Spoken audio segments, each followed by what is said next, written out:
How Going you on? doing? We're good. You got a good setup. Probably sound way better than mine. Oh, I had to. I mean, I feel like your product, your sound's always really good, and yeah, just with the quality of content you put out, I was like, I mean, I actually ran over to my parents' house even for better internet because I was like, can't be cutting out on Jonathan's. Oh, I thanks, mean, man. it's a weird stormy sort of day here, so hopefully the internet's all good. But yeah, happy to be here, man. Dude, yeah, me too. We never get shitty weather where I'm at. It's like paradise, and we've got like shitty weather for the next 3 days.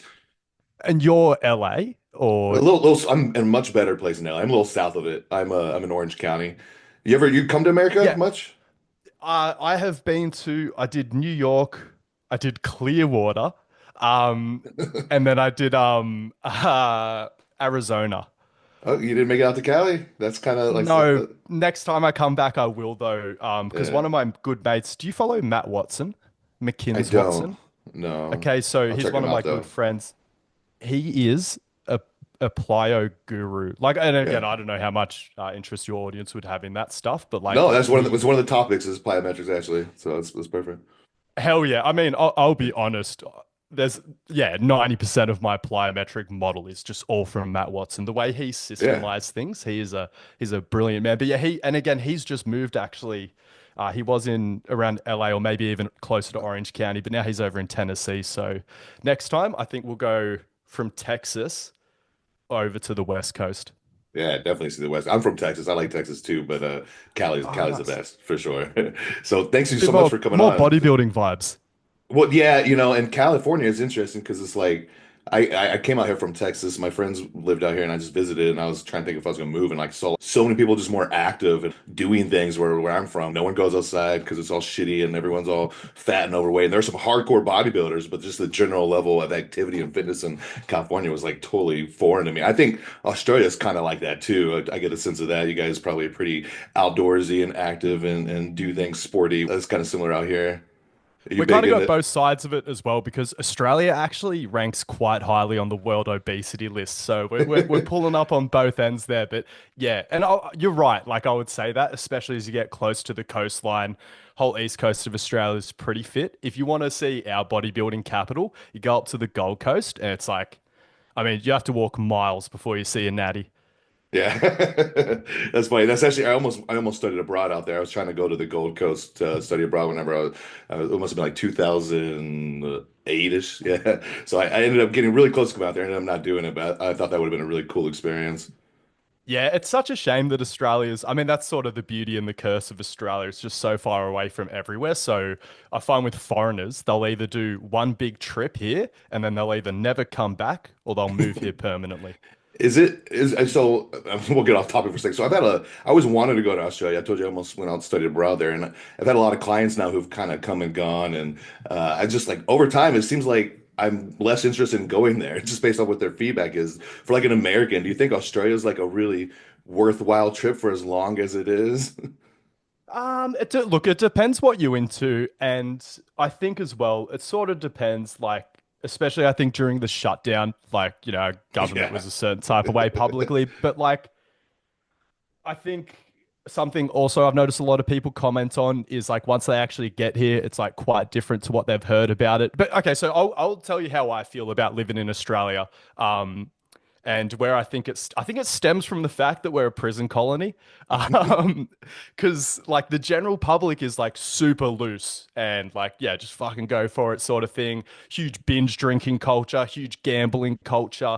But then we have this government that is like, we call it a nanny state. So I feel like the Australian government will really try their best to stop me from harming myself. And sometimes that goes beyond, my comfort limit with it. But then like, yeah, I think sort of when you look at, in the grand scheme of things, we don't have many school shootings or anything like that. Yeah. We have pretty solid GDP per capita. So I think a lot of the things where people are like, oh, fuck, Australia's like this, I'm like, is it actually, or is that something you heard Joe Rogan say?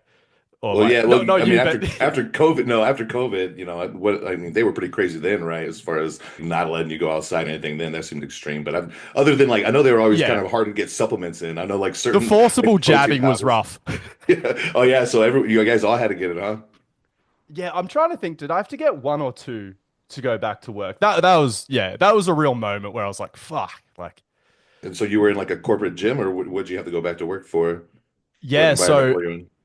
that was so after, because during the gym shutdown, obviously I had a lot more time to make content. But I did return to my commercial gym. It's a fitness first, which I would say is like the good life or no, yeah, you have good life, don't you? I think that's Canadian, but I know what Good Life is. Yeah, Sorry, yeah, but like biggest sort of commercial chain gym yeah. is in Australia is where I blooded myself, but then quickly moved on to greener pastures. Just went and worked out of like a CrossFit box. It was a bit more of my scene. Yeah, it seems like a lot of people made that transition during the pandemic time. They started really pushing their online content. So, did you go back to working full time, or you went back just working like less hours in person, put a lot more into your social media stuff? Yeah, so I always wanted to do both, but then just practically with how hard the online went, and more so some opportunities that were associated with that, opened up a lot of opportunity to travel and do seminars. And how I built my face-to-face business was by showing up. I feel like personal trainers really shit at showing up. I just sort of showed up for like 6, 7 years straight, didn't take any holidays or anything like that. And then Yeah, like, I mean, maybe that's too far, but I'm like, that's a good it's pretty face-to-face typical personal of trainer. successful trainers. Be Yeah. there, be reliable. And I didn't like this idea of, I also relocated back to my hometown. I moved up to Sydney, a sort of like most populated city, because I thought that that would be the most advantageous place to build a personal training business. But then when I had as much online revenue as I did and all the travel opportunities, I was like, right, I can just like relocate and I can enter a bit of a tougher market to build like a top end personal training business. But then I went to like Europe 3 times in the 1 year. I was like, there's no, I don't want to be just fucking off on my clients like that. So the full dream eventually is to, when I'm settled down with the family in the one location year round a little bit more, I would love to get a bigger roster of face to face clients. But yeah, I haven't been doing much regular face to face coaching in the last 2 years. I really miss it though.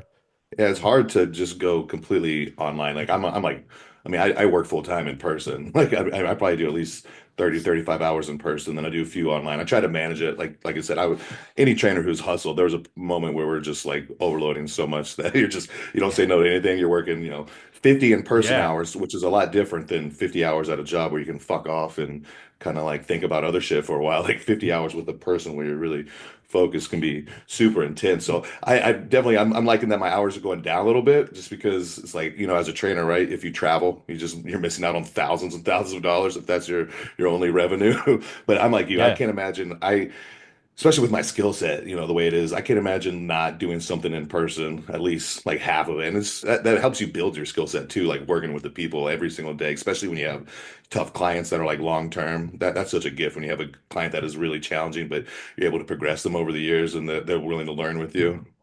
Yeah. And like online training, I mean, and I'm still working it out to some extent. It's different. Yeah, it's like you still just prescribe. Sorry, not just prescribe. There's still the prescribing sets and reps component, but then just like the feedback loop and things like that, and even just like implementing the soft skills, like doing that from afar, is something that I mean I still struggle with to a certain extent.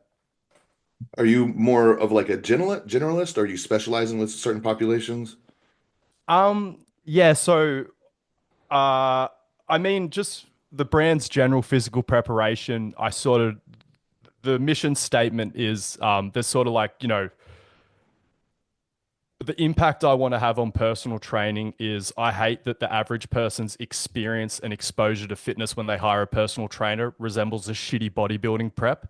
I'm not anti bodybuilding No, either. that's Like very true. if someone's like, Yeah. I want to get as big and shredded Yeah. as possible, I'm like, oh hell yeah. Like you're Yeah. probably going to be a really good match with a lot of personal trainers where the average personal trainer still sucks at that. But you know what I mean? It's Yeah. like philosophically aligned.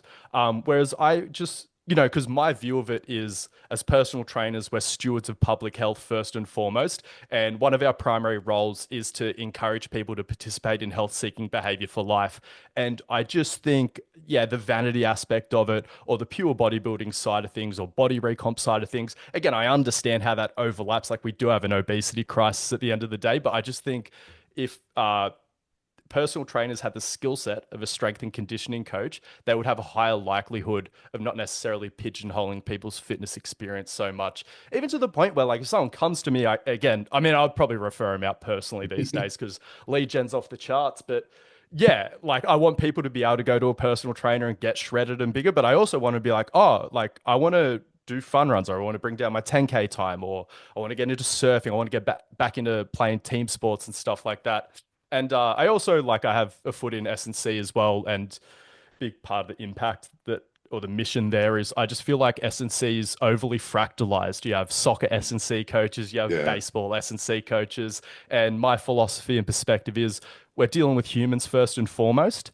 and just our development of our understanding there should have come a long way in the last 20 years, but it hasn't because, again, it's just too fractalized. Yeah. People having conversations about the specifics of the sport. I'm like, man, like our understanding of stress and humans has fundamentally changed over the last couple of decades. And I feel like a lot of people just miss that because they're at the top of their silos, sort of, Yeah. shouting inwards towards each other. I really wish Poloquin was still around. Were you a fan of his coming up at all? No, I actually like I sort of have him identified as my ace of spades in my deck of terrorists, industry terrorists. But I think everything's about timing, right? And I So think yeah. I came into the industry in a time. So I started working in gyms in 2011. When did Poloquin get divorced and start talking about Uh, Dominican avocados and shit heaps? I don't remember exactly, but I do think he was the kind of And person just that would like the evolve. biosig stuff, like he always, God, this will probably, and I think like what I missed was like how much he professionalized the industry and sort of took it ahead in such a short space of time. I know everyone tells me that he brought the industry forward a lot, but I look at him as a man of many methods and no principles. Like I'm To like, some extent. what's it's all methods. Like, what the fuck is squat holiday? Like, what's doing? Like, what's that about? And like, but like, I enjoy the romanticism of it. Like, one of my favorite podcasts I ever did was with a guy called. Do you know? Have you ever heard of Adam Nelson? I believe he got silver in shot put at the 2000 Olympics. Is a US Oh, snap. athlete. No, But that's he awesome. got the medal retroactively or whatever Yeah. after the guy who The actually drug beat him to the test. podium. Sorry, Oh, I think he got the gold retroactively, but again, he was one of Poloquin's famous yeah. athlete case study sort of thing, and I really enjoyed his story of. When he convinced Poloquin to work with him, he was like, "All right, well, if you're serious, you're going to fly out to wherever I am and get a session with Yeah. him this week." And he flew straight out there, and he's like, "We trained arms for 3 hours, and I threw up." And I'm like, "Yeah, So, fuck yeah!" Like, so what do so you I'm think it sure. was about Pelican where he's able to do this interdisciplinary training with these different athletes and the wrestlers getting medals? What do you think he applied? Because it just what you were saying just got me to think about it, how it is just strength and Oh yeah, conditioning. They the they have wrestler that their yeah the wrestler that apparently couldn't do a pull up that he loves was to that talk about, and then he dosed her on like 16 different types of magnesium. Um, yeah, I just think sometimes you get in the right room and like you have the right aura about you.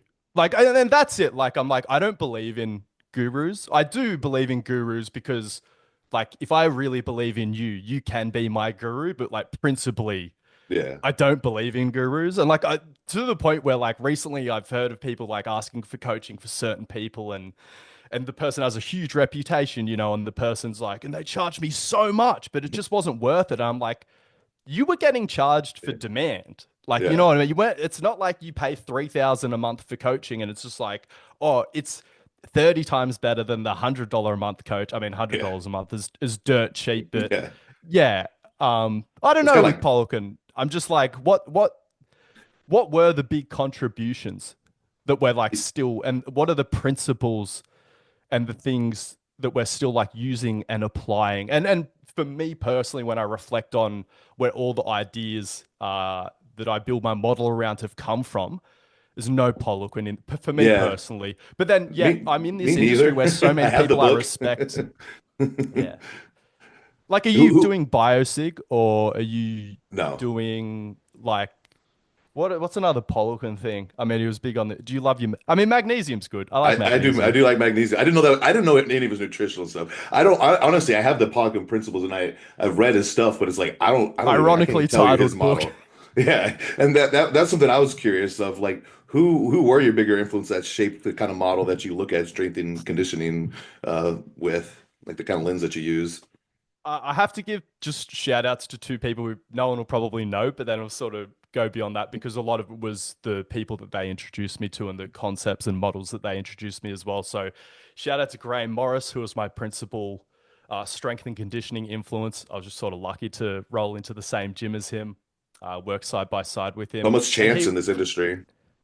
I was so lucky. Like the Yeah. gym, so many like legendary trainers came out of that commercial gym that I was lucky enough to work at. Like James Smith PT was in there. Hattie Boydell came out of that gym. But yeah, Graham Morris, one of the most underrated coaches in Aussie S&C history. But he introduced me to, he was actually the one that introduced me to PRI, Mladen Jovanovic, and the whole like react agile periodization approach. He also got me into anti-fragile and all this sort of Nassim Taleb stuff.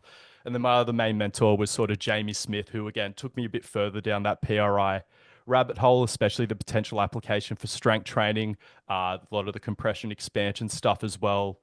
And then yeah, just further down that like whole bottoms up embracing the subjective components of stress and like a reactive approach to periodization, not just for, I guess in his context, mainly for strength training because he's a powerlifting coach, but then for me myself, realizing that you could sort of apply that to strength and conditioning as well. I love John Kiley. I love Pat Davidson, just huge influence. I think, yeah, he's Oh one of yeah, my I had Pat favorite on. people in I the like Pat a industry. lot. Yeah, he's a cool guy too. Um, I love jack dudes who do the stuff. You know. Yeah, and I love the trainers that have a bit of that PRI flavor because I have my problems with PRI. Like I feel like any sane person, like Yeah. you look at PRI, you're like, what the fuck is going on here? But then for people who are oblivious to it, I'm like, oh no, like you're missing some shit. Yeah. Um, I just did a video about it about well, it's your boy Jeffrey's friend Chaplin performance. You know him, and he's kind of really anti-PRI. And like I said, it's got its issues, but it's like anything. If you look at the shittiest practitioners, you'll find a lot more issues than if you look at the best practitioners. So I was curious. Yeah, this is something I maybe wanted to get into because PRI for me was something that just really lit up everything. Like it's like made sense because I fell beautifully into a left AIC, right BC pattern. Like I got diagnosed with scoliosis when I was a kid. Every single test that should show that. And so I loved it. But I realized right away, like this isn't every single person at all. Like there's things that don't make sense. And then I think they overemphasize certain things and they had to systemize something to try to like get it out a little bit easier. So I definitely think there's some issues. What are your main issues with PRI and what do you think are some of the best benefits or things that come out of it?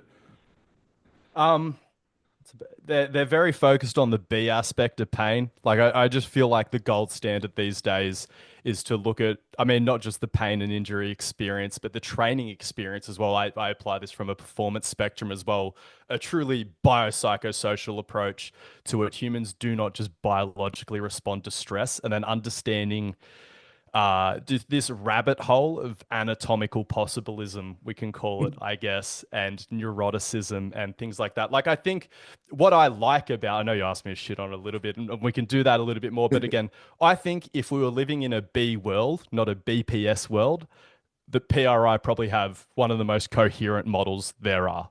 Like, they helped me make, like, I think a lot of PRI people hate strength training, if I'm honest about it, but they were still able to answer so many questions about strength training that no meathead could ever properly explain to me. So I love it for that. But then, yeah, just this.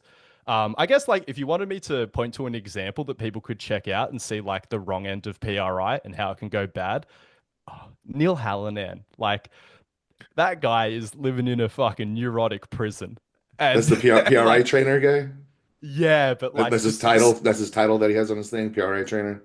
yeah, I'm 90% sure he's fully Okay, aligned. okay. So I don't want to Yeah, I think I fully know who you're talking about. Yeah, I've seen his website. I haven't seen his IG and stuff.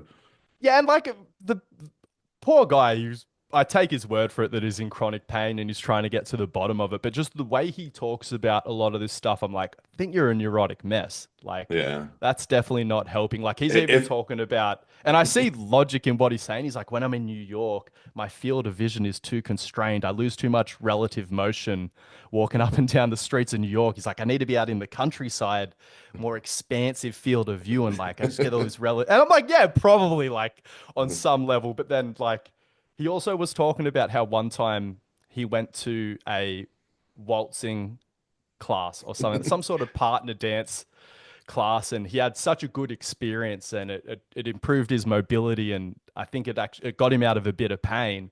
And rather than like seeing the real magic in what he was doing, like interacting with other people, forgetting about biomechanics for a Exactly. second, he was like, "Oh my God, we've got to do like waltzing for PRI." I'm like, "No, no, no, like no, what's going on, man?" Like, I mean, we know what's going on with him. He's just a neurotic mess, but and yeah, he sort of sees the whole world through just the B lens that again, humans just biologically respond to stress. And I just don't Yeah, agree with that worldview. there's a type of personality that PRI is probably not the best for sure. If you're, I mean, I'm pretty neurotic, but I'm also very like contrarian, and so it's kind of like PRI in itself is contrarian kind of, and so it's like anytime something seems good, I'm like I'm gonna doubt it. So it's like I don't really fall into that issue as much, but I think some people it brings out things within themselves and kind of makes them anxious because they feel like they got to know the why behind it. Instead of Yeah. sometimes it's just putting in the work, Like in what situations would you incorporate some of the PRI methodology with somebody? Do you just do it in the weight room or do you do it based off like table tests? Oh, cool. So I never table test clients. Okay. So and like my way of applying like the PRI, I guess it's none of the, sorry, not much of the specific methodology. I love a 90-90, some Yeah. 90-90 breathing and stuff like that. But again, like what I learned from PRI, they did introduce me to that sensory component of training. And they also introduced me, and again, when I say PRI, I need to probably be a bit more clear because a lot of this stuff probably also came from the Bill Hartman and the compression expansion model. But this thing, yeah, just the sensory component, PRI really introduced me to that. And like, it's not just about on the ground, right? It could also be in like a seated hamstring curl. It can be in like a hack squat, just like having things for your body to touch just to ramp up that proprioceptively rich environment so someone can tell exactly where they are in space. Because we've all been in this position where we're coaching some motor moron, let's call them, and you're like, do this with your body. And you know that they're trying to please you, but they just do something completely different. And it's like they just don't know where they are in space. Whereas all of a sudden, when more parts of your body are touching things, you have this amazing understanding of where you are in space. And then also just this idea of as strength coaches, our idea of, you know, the meme regressing someone to the barbell so you can reducing the intensity and the load on the system so that you can change the way that they're moving, maybe try a different strategy. Just realizing that even when you take all the weight off someone, that gravity is still affecting them to a major degree, and just having no appreciation that so many people are slaves to gravity, and they just sort of even gravity sort of forcing them into that really extended center of mass shoved forward posture, and just how laying someone down on the ground, it's like that is truly the most regressed form of movement. And other I mean, like, so when I got introduced to PRI, like, and the problems that it really helped me solve that no one could explain from the meathead world, uh, again, pretty narrow guy, knees always swinging in, recovering heavy squats and heavy cleans. And in the meathead world, they're like, no, like glutes are turning off, energy leakage. What happened to that big arch in your foot? And PR, I mean, Yeah. I don't know if I was saying it like this, but this is how I took it. Like, just like flat foot. It's because you know how everyone in the lifting world's like, get on your midfoot. Yeah. And then they're also like, but supinate your foot. I'm like, but wait, the midfoot's not on the ground. Yeah. And then just that cognitive dissonance, and back to that whole like, you know, ERing to create hip torque. Because again, a lot of the when I was on the come up, semi getting my shit together with strength training was at like peak Kelly Starrett, peak knees out, I chest have up him sort later of thing. too. Yeah. Yeah, and like I think Kelly's, you know, we've all matured, haven't we? We realized knees out wasn't going to fix everything. Dude, Squat So Use just gave that cue yesterday. I saw it on his oh, so he's thing. still doing it. Yeah, he's Yeah. had me blocked for a while. So shout out to He literally said, "Dome your feet, screw out," and I'm just like, "Squat, you doesn't know how to squat." It's like that's something I wanted to talk about with YouTube. We can go ahead since we're already in there, but oh yeah, hell yeah. sounds like we're kind of in the same camp as far But as yeah, so it squat was stuff like mechanics. that. And so I here's another thing, and this is something that has also like led to me like working with bodybuilders and stuff as well. Like I'm sure you'll appreciate this. I've always been lean, but I always had a bit of a tummy on me, like a protruding belly, and I was always a bit like insecure about that. And then again, like looking at PRI, they're like rib cage, because again, in strength, training anatomy, you have hips, spine, shoulders. All of a Yeah. sudden, you go into PRI land and they're like rib cage, abdominal viscera. And like just thinking about obviously the impact of those things on the way that you move, it's like, yeah, you've got to have space in the back of your rib cage for your guts. Otherwise, it's like, where else are they going to go? And again, thinking about the orientation of my diaphragm was just sort of primed to just shove my abdominal viscera You're pretty out distended the in your front of my pelvis. eccentrically oriented abs. And then again, Yeah. why can I never get a good ab contraction? Yeah. My fucking viscera was in the way, opening up the back of my ribs. All of a sudden, I could get so much more flexion and stuff like that. So yeah, like just a they revolutionized my understanding of biomechanics and human movement. Just that PRI and compression expansion, I credit them equally. I think Bill Hartman, his view of movement, like I'm into it. Yeah. I mean, I really like On the listening three to him. phases of propulsion. Yeah. Sorry for you, because yeah, if you want to keep the PRI and compression No, no, expansion no. conversation What separate. about the propulsion? I mean, it's the same. Hartman was PRI, and then he branched off and started his own shit. Yeah, I would love to see some conversations between Ronnie and Bill. I don't think we'll be lucky Yeah. enough to hear them, but I'm like, You that can could still be see in. some of Bill's responses on some of the website on stuff. He'll some of the email responses. I'll see a couple of his stuff from like 2010 and stuff like that. Oh, if you have links to that, I'd love to read it. Yeah, I'll see if I can check it out. Yeah. Yeah, please. But yeah, so that idea of like, the limb arc model or the propulsion arc, I mean, it's essentially the same thing to me. Harmon will be mad if you call it arc. Oh, it's not an arc. Oh, I must have missed some shit. But anyway, like just this like three Yeah. distinctive phases of propulsion, and and viewing all movement as gait. And again, I've PRI people, compression expansion people pull me up on that, so I don't know if I'm wrong about that. But as far as like, just me making sense of what's happening Yeah. in front of me, um, like the double knee bend in weightlifting. With what, like a So clean so or something, like you mean? So you're in the start position, and again, it's close enough to a deadlift start position, and you drag the bar up your body, and then sort of, in Olympic Oh, weightlifting, we talk about this idea of like you're trying to get to triple extension, and no one could ever decide whether the double knee bend, like rebending your knees, almost like you're hitching a deadlift, right? But yeah. like in weightlifting, you're allowed to rebend the knees once the bar's past them, or once you've even locked out your knees. But no one could ever talk about like why that was a useful strategy for propulsion. Again, in compression expansion land, it's just hip. That's where all your hip extension is. You like Yeah. you knee bend your way through hip extension. Or are you a David Gray enjoyer? I love Yeah, David I follow Gray. him. Yeah. He's been very influential. And he talks about this concept of delayed knee extension, which I think is like a phenomenal way to just summarize this whole idea of Yeah. mid propulsion or mid stance. And that's it as well. Like seeing the commonalities between movement. Like I look at the start or midway through the second pull, and if you looked at a sprinter in mid stance and you just had silhouettes of them that you were looking at from side on, it's the same fucking thing. Um, so yeah, just for me personally, and like my bias, like seeing things as more similar than different, especially being someone that works with people who want to run faster, works with people who want to Olympic lift, works with people who want to get a little bit more jacked, working with people who want to get a little bit more conditioned. It would just, I feel like it just provided this really useful universal framework for looking at human movement. Um, Yeah, I love Bill. I mean, he's super influential on me as well.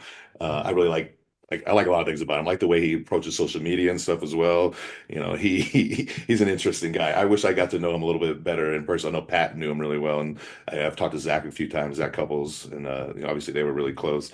But what I'm curious on is how do you approach your well, first of all, let me backtrack for a second. I got a couple questions. Like, what would you say is general, like your GP client for you? Is this somebody whose main goal is aesthetics, but they want to have functionality to do other Strength and things? conditioning. Yeah.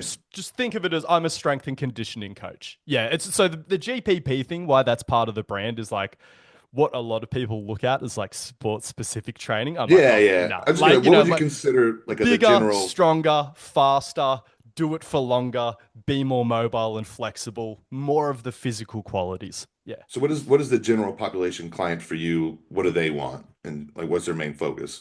They want to look decent and then feel good doing whatever they Yeah, want to it's do? that classic thing. Just like want to be an athletic weapon. More Yeah. athletic, more of the physical quality. Like I said, bigger, stronger, faster, do it for longer, be more mobile. and And then flexible. define the anti-fragile term because I've heard that. I'm not familiar with it, and I think a lot of people think I'm like anti-fragile, but I think because I talk Mm. so much about extension, and it's like my whole thing is just don't live your life in extension. Go to other places. There's nothing wrong I with mean, I think that's extension. really maybe you want to have a discussion about movement optimism, which I think anti-fragile is something that definitely overlaps with that. But like the whole anti-fragile concept sort of stems from economics and is like a problem-solving philosophy for complex systems. It's like, the whole idea of like I was about to say dynamic systems theory. Is that it? But that area of mathematics where there's like so many factors that they decide that there's no one optimal solution. There's likely multiple solutions to any given problem. And so it's sort of, like I said, just a perspective on problem solving. And my anti-fragile radar really flared up, and it still flares up occasionally due to the whole like people talking about optimal exercises and like optimal movement and stuff. I'm like, there's always multiple solutions to these things. Um, and but then yeah, as far as like the movement optimism side of things, it's not saying that like you can't experience negative side effects of moving in any given way.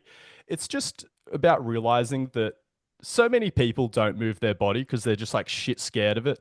And that even if you want someone to move differently, like I still work on my clients' form and stuff like that. If I'm like, hey, do a hip hinge, and they just fold through their lumbar spine, I'm not like, movement optimism. It's just about like how you would approach that conversation. It's like, oh man, like you're gonna shit all your discs out your back and like fuck yourself up for life. It's like, nah, it's like human body's incredibly resilient. Like we've got this phenomenal innate ability of the human body to heal itself. And realizing that pain, injury, potentially so much more complex than just how you move. Again, that's still a part of it as well. And again, this is the thing. Like there are movement optimists out there who are idiots who think that's like, oh, well, yeah, fucking just flex through your lumbar spine when we're hinging. Who cares? It's a unique strat. This is your individual movement strategy. It's like, oh, Right. nah. It's like, we can impact and change the way people move for the better. It's just about how we handle those conversations and what level of priority, I guess, we place on it. Are there one of the questions we had the first time around, I didn't save all of them, but I remember one of them somebody had was, are there any positions that you think people should just avoid, or is everything just kind of a matter of building a little tolerance to that specific position? I mean, like, because the common one, not, you would never use this dumb of a straw man, but yeah, a lot of people will talk about like concussive blows. Like, I think that's a great example of something that you can't really positively Yeah. adapt to. And like, say you were getting like heel hooked in grappling, like it'd be so hard to get the right amount of graded exposure to that. Like, but like theoretically possible, realistically probable. I don't think so. But I think something where we'll probably align a lot is and this is something where like my movement optimist friends annoy me a little bit when they're like, oh no, like being heaps extended, that can never lead to problems. I mean, it's not even a movement optimism thing. It's you can sort of go back to like McGillism and stuff like that, like Okay. spinal extension. It's just the right posture for lifting, both from a safety and from an efficiency standpoint. And anyone who has been around big, strong people, it's like they just get so extended and so shoved forward that it at least robs people of movement options. Yeah. And I think just leads to certain areas of the body having a high likelihood of being overworked. And it's like, well, yeah, like a strict movement optimist might be like, we'll just deload when you reach that point. But I'm like, yeah, but I wonder if we can share load across this system a bit differently, if we might be able to get a bit more training done before we overload the system in just this one spot. Because again, for me, it was just like my lower back would just get jacked up and it was like really strong. And I was like, wait, I don't understand. Like my lower back's strong, but yeah, it just was my workhorse for everything. And then just yeah, just getting out of that position. Yeah. Yeah, so much. I mean, people don't realize how many things are positional. I mean, I know you said you do a little bit of 90-90. You don't really do table tests. If you see somebody's like moving fucked up, so say if you saw somebody who just say they had like a big butt wink, and then first of all, what is your opinion on a butt wink? Is there butt winks that are okay, butt winks that aren't okay, certain types of low that make it okay? What is your opinion on that first? I've never seen anyone squatting at a super high level with like, and this is like going to be degrees of subjectivity in this, but I've never watched a world record holder, elite powerlifter, or super high performing Olympic weightlifter perform super heavy squats with a lot of butt wink. But then I also think that there's a lot of people freak out over it too much. Just, and I know you're aware of this. There's just this, it's spreading the idea that spinal flexion isn't like some fucking touch of death or something like that. Um, but I still feel like there's like a little bit of a legacy of that and a hesitancy about it. So I think for a lot of people, it's just helping them find a little bit more vertical descent when they're just like lacking the ROM from other joints. And then like whether or not that's going to be problematic for you, just sort of take it as it goes. But yeah, if it's like really leaping out and slapping me in the face when I watch their squat from a side on, I'll try to play around with like their setup somehow. Like maybe it's their 9 times out of 10, in my experience, it's just been their starting position, starting too extended and Yeah, starting yeah. too forward. And that's the thing. Like sometimes I'll throw them down on the ground so they can just like feel that posterior shift and gain a familiarity with that Another good different thing for shape. PRI. That was one big thing that they gave Money. to us. I never really Yeah. thought about that before, or Oh breathing man. too much. Yeah. Yeah. And that as well, like for someone like that, I'll always go be like, do you know how to breathe into your Yeah, back? Because yeah, working so just crazy. that fucking game changing, not having to spill out and open up like that. Yeah. But then like I'll also say that like sometimes when you get people stacked, like especially in the powerlifting context, they go too deep. Yeah, They end up squatting like a fucking Olympic weightlifting. You're like, ah shit, like might have to extend this person a little bit. that's interesting. Yeah. It's both ways. Like I look at it as a tool. Like what's Ron Huska say? Yeah, if you want to immobilize a crocodile, right? Like you just extend it. And Yeah. I sort of look at that as like that's a great strategy, not to live there, but like Yeah, knowing that to you can move heavy like shit. Yeah. lock up a lot of your Stabilize. relative.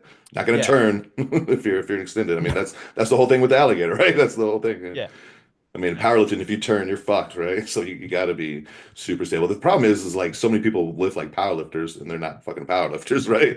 And they Yeah. just limit so much of their movement options. And I think it's so funny. No, I don't think it's funny, but I think it's interesting how some people will be like, man, I don't know. I don't feel anything while I'm doing this, but just walking, my knees all fucked up. And I'm like, yeah, it's less pressure overall for the system, but you can't get yourself wonky and wide to set up to get ready for this. You're just walking, and that is too much pressure and too much force for you to absorb with your setup you got. But you can lift, 300 pounds, 400 pounds on your back, but it's limiting your axial skeleton in other ways. I don't think people And think about the costs.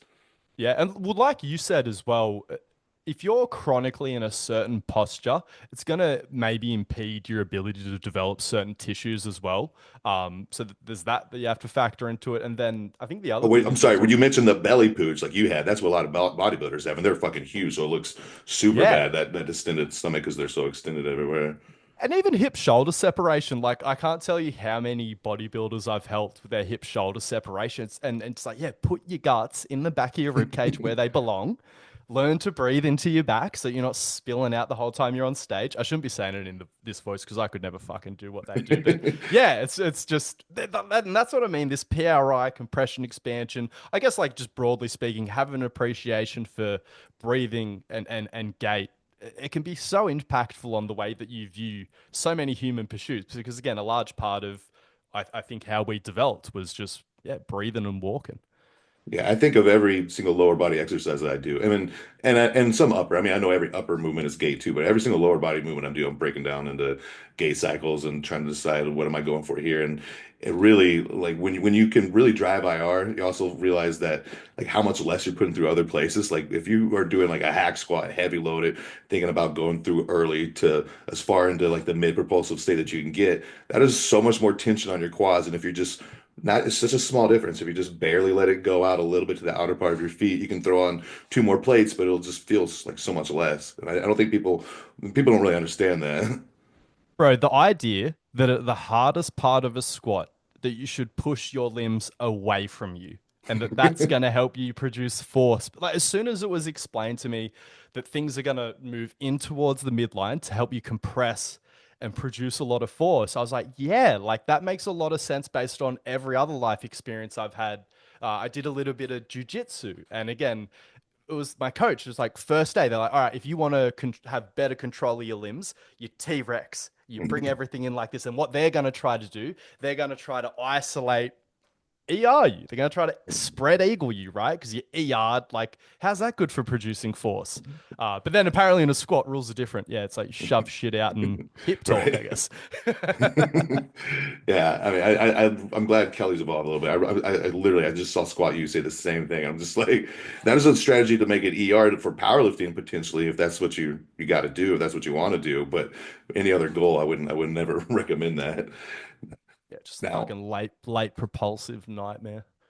I can't stand Squawk You. He's my least favorite social media guy. We'll get into some social media stuff in a second. One thing I was curious about, and you already talked about, something that I could probably get better at myself is plyometrics with the general population. How do you implement that, and like, what is your basis on it, and like, what was your favorite forms?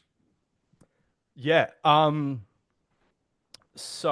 I just think it's good to train. I mean, I used to sort of view it as like training for the tendons and more the connective tissue, but now I realize it's like, oh, you really just like there's an effect on the tendons, but there's also like this coordination thing, like building stiffness in the muscle part of the muscular tendon unit, so I can do a better job of deforming the tendon, so you can get more of that elastic recoil. And especially like just wanting to help people sprint faster and be like, well, I have sprinting and I have lifts and weights, and I know that that can help a little bit. But then having plyometrics and especially like locomotive plyometrics was really, really useful in bringing up that quality.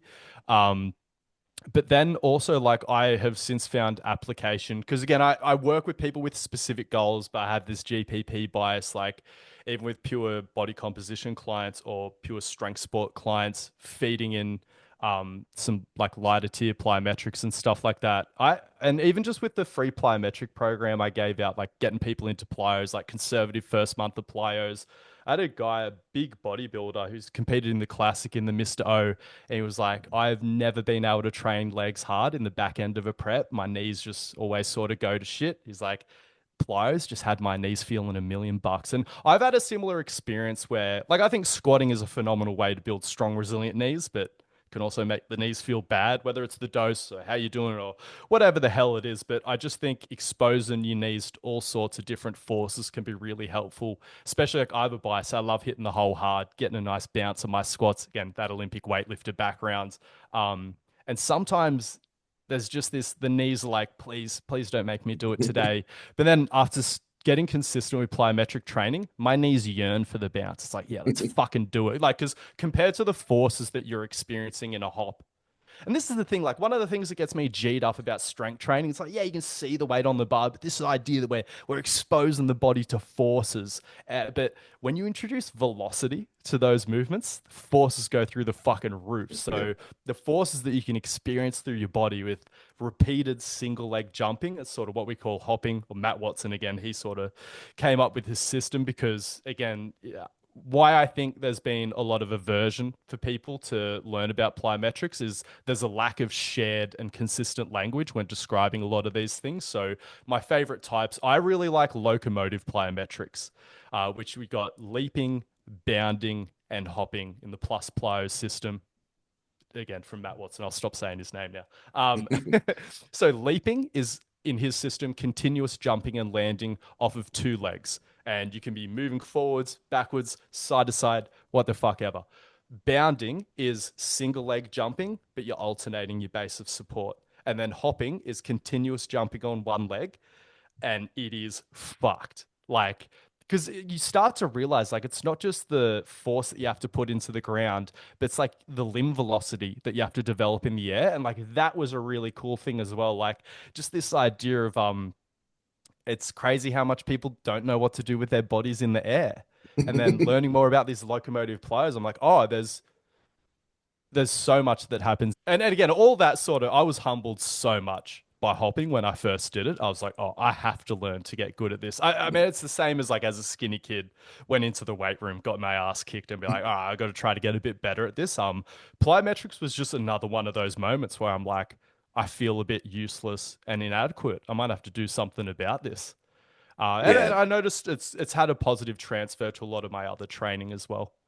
I think I want to start doing a little bit. I went to the trampoline park with my kid, and my body was like don't fucking jump. Don't do anything. I was like, oh man, I used to, I used to do American Ninja Warrior type shit. I was pretty jumpy and bouncy and stuff. This has been, Removing inhibition. I think that's another thing as well. Matt yeah, Watson loves to talk about it, like, because you feel it, right? It's yeah. like You always, there's like there's a, your lizard brain, your amygdala's like, no, do not fucking do that. And then just go on a war with it over a period of 6 to 12 months and gradually hearing that voice turn from a no into a yes. I mean, and even like when you learn more about it, you see the way people fly through the air and you see how good athletes, their body says yes to the momentum. Like, again, getting into my leaping, hopping, and bounding. Now, when I watch triple jump, my jaw is just on the floor. Like, yeah.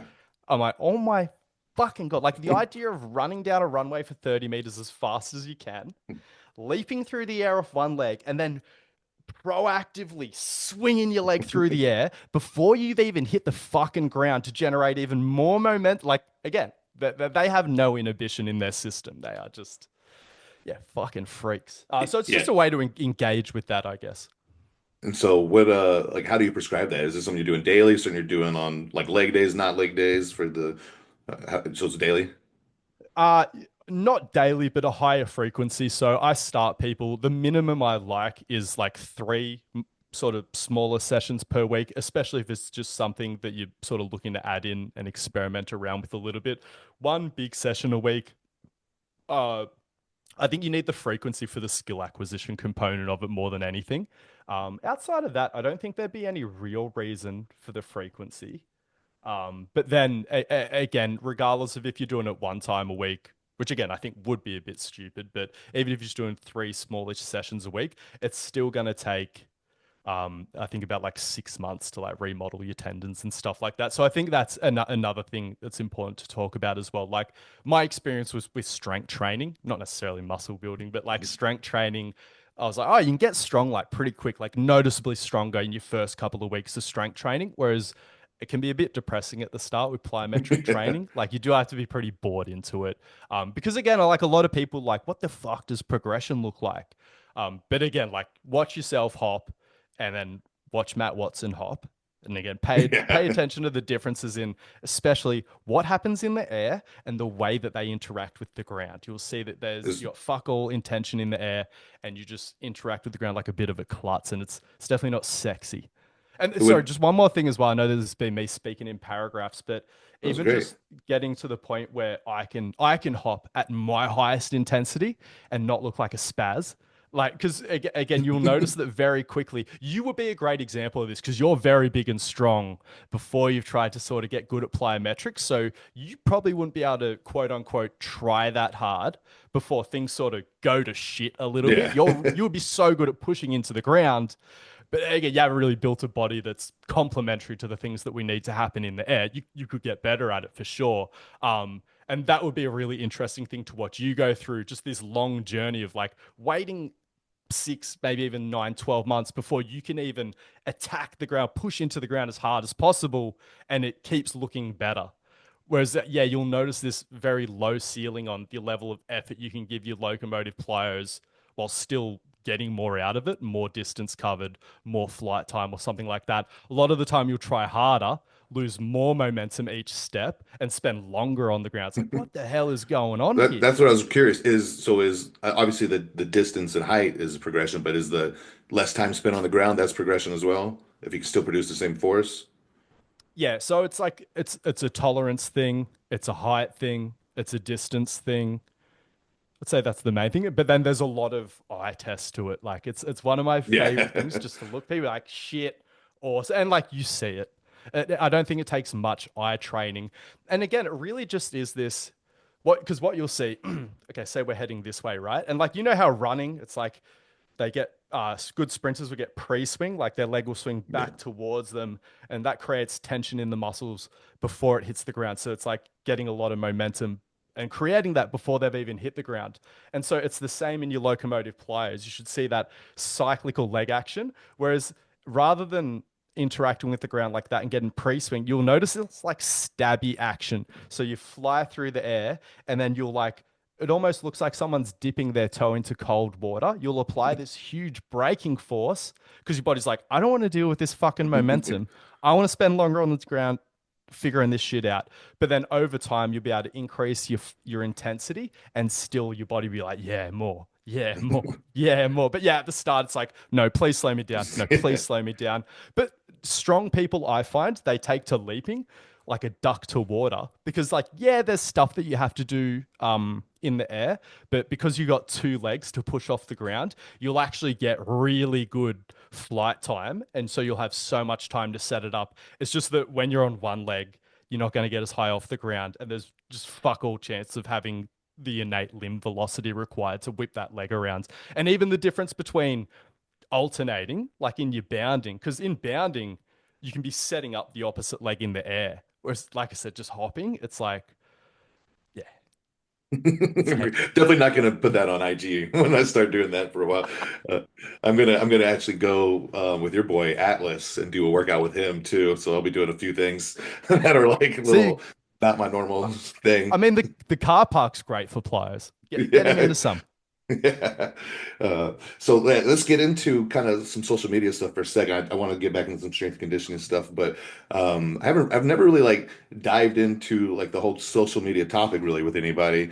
And I think it's interesting because I think there's certain personality types that tend to draw to it, and I think there's some really good benefits. There's also some drawbacks. Like last time we were supposed to meet, you ended up having to cancel because you had, I don't know if you were finishing your GPP or what, but you were just had stuff going like all night. And I've, like I told you, I've been there.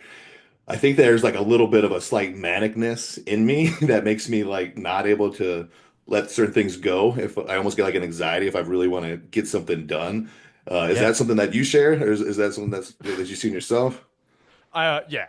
I mean, yeah, speaking to my soul right now, I feel like that's the whole thing with being self-employed. Like, I was sort of raised, my dad was like, work for yourself, work for yourself. And then, like, I'm so glad that I work for myself. You have a lot of freedom and a lot of self-autonomy. But, like, and people who have a boss will roll their eyes when I say this, but, like, I just want someone to tell me that I'm done for the day sometimes. Or, sorry, I didn't know how much I needed that. Or, like, one of my employees told me that I'd done a good job just generally over the last year, and like I almost teared up and I was like, oh fuck, like what the hell. So just like learning as someone who works for themselves, it's like, oh, it's up to me to say when I've done enough. It's up to, and that you need to tell yourself that you're doing a good job occasionally, because who else do you expect to say that to you when you're in charge of your own show? But and then yeah, with the adding in of social media, and if you build a platform there, the amount of opportunities that you'll be presented with, I had to learn to say no. And again, case in point, the other week when we were meant to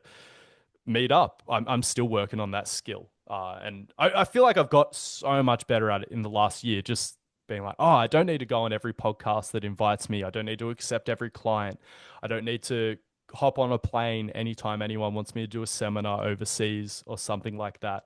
But these are things that no one's going to slap you in the face and tell you. Sometimes you just need to come to those conclusions yourself and work it out over time. So Why was is there it another part hard? to the question? Well, Because is it like a famine mentality, or like you think you're yeah, like it'll just hundred stop? Yeah. 100%, 100%. Okay, so I had phenomenal parents. One of the fuck ups that they did is they argued about money in front of me. It was like, so talked about like money stress. We were middle class. We weren't poor or Yeah. anything like that. Um, but as a kid, like I just, yeah, I wasn't ready for those. So it created a bit of a scarcity. I was more worried than I should have been about my family's financial state. And then moving into both self-employment, but also like really struggling in my first few years as a personal trainer. And then getting like financially sound, but then like logically, right? Like looking at my finances and being, and like thinking about my weekly budget and stuff like that. This and being like, I'm sweet. But then it's just been this pattern that's been ingrained in me for so long. Yeah, definitely having a little bit more of a scarcity mindset.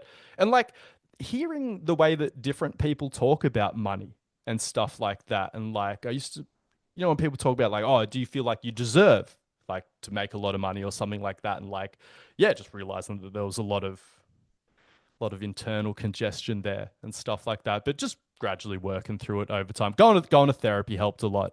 It was Yeah. actually yeah, a lot of my initial social media momentum initially, and then the work that I got off that led to a lot of imposter syndrome, and then like went to therapy to sort of deal with it, and then or try to deal with it. Yeah, it was really really helpful. You still do it, or you just kind of helped you then, and kind of still use some of the concepts, or something you take I part in do it in now? seasons. I do it in Yeah, seasons because it's not easy work. yeah.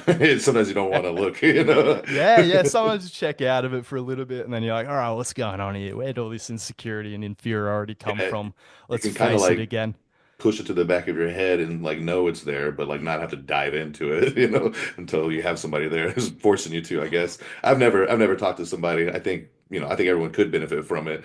But I remember one of your posts you noted. So I think it was like a year-end post, right? And you had a picture of your bed about how you like didn't get out of your bed for like a week or 2 weeks, or what was that? Because like I said, I think I have some manic stuff, and I don't feel like I have like the low lows, like to the point where I'm not gonna get out of bed, but I'll have the lows to where I'm not gonna do anything besides my in-person clients or talk to anybody or do shit for a couple like a week or so.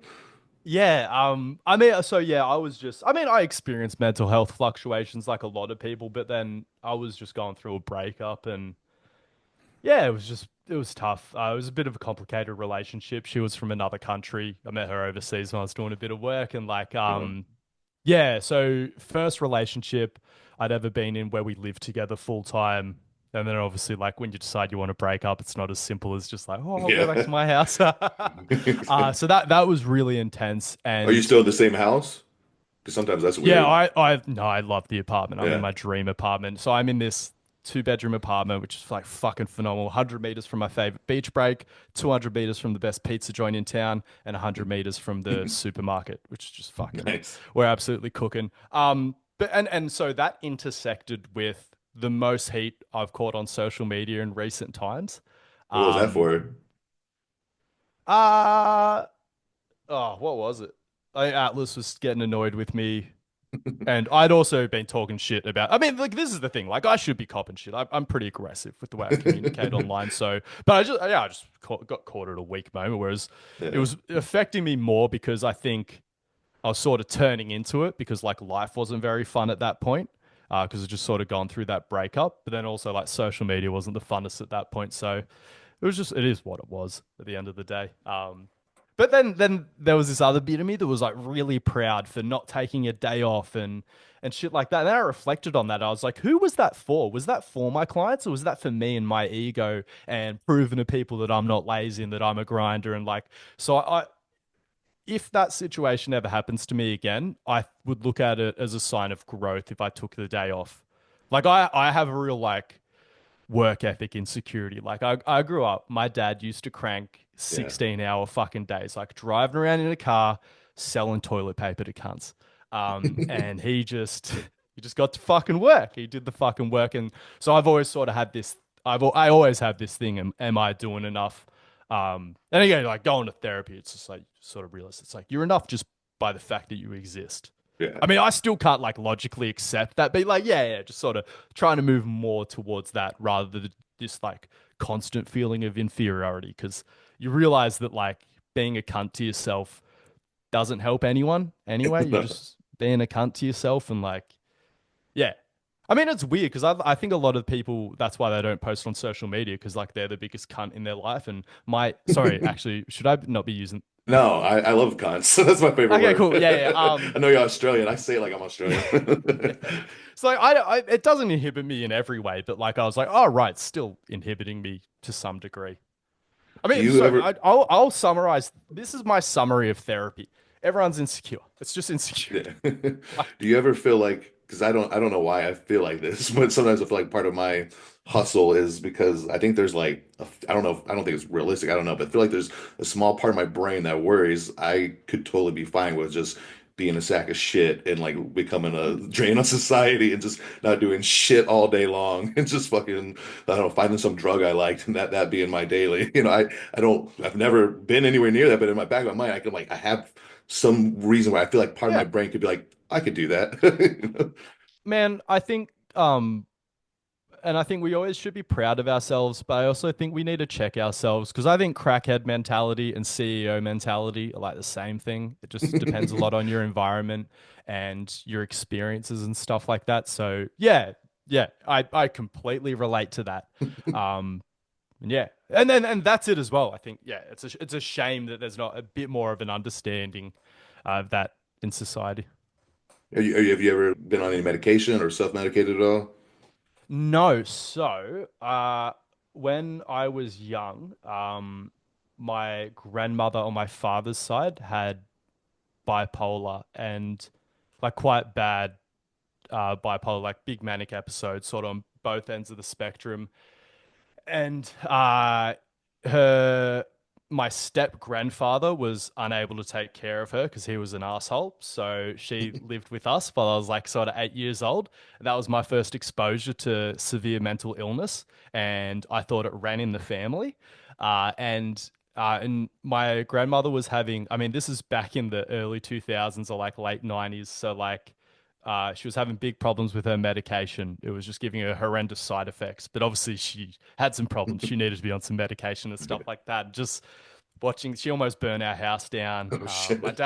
dad was cranking This out was off the 16-hour meds when she days. did that? My mum, couldn't tell you to be honest. I was like 9 years old, just like holy shit. Like just came home from school.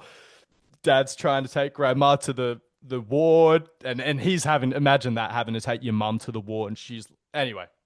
And so I always had this idea that drugs, you should, it's just a cop out for any sort of, I had a real aversion to being medicated. And that is something that obviously when I went to therapy, she was like, fucking, you want to go chat to a Some drugs. psychiatrist? Like, not like, yeah, actually, yeah. And to get a diagnosis for like, she was like, we shouldn't say that like it's a sure thing, but she was like, pretty sure if you spoke to someone, Sure, like, we can give you some get drugs. diagnosed some.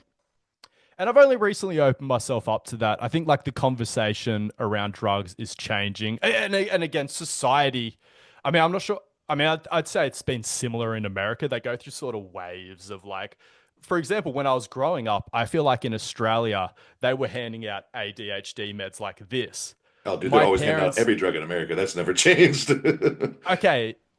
Whereas now in Australia, they're a little bit more hesitant, sort of thing. But like, again, my parents sort of had this view of like, I was the smart kid. And it's like, no, the ADHD kids are the dumb kids who are like, off with the fairies, or like being loud in class. Whereas I was just sort of introverted, sort of thing, as a kid. But yeah, definitely wasn't paying any attention to what was going on.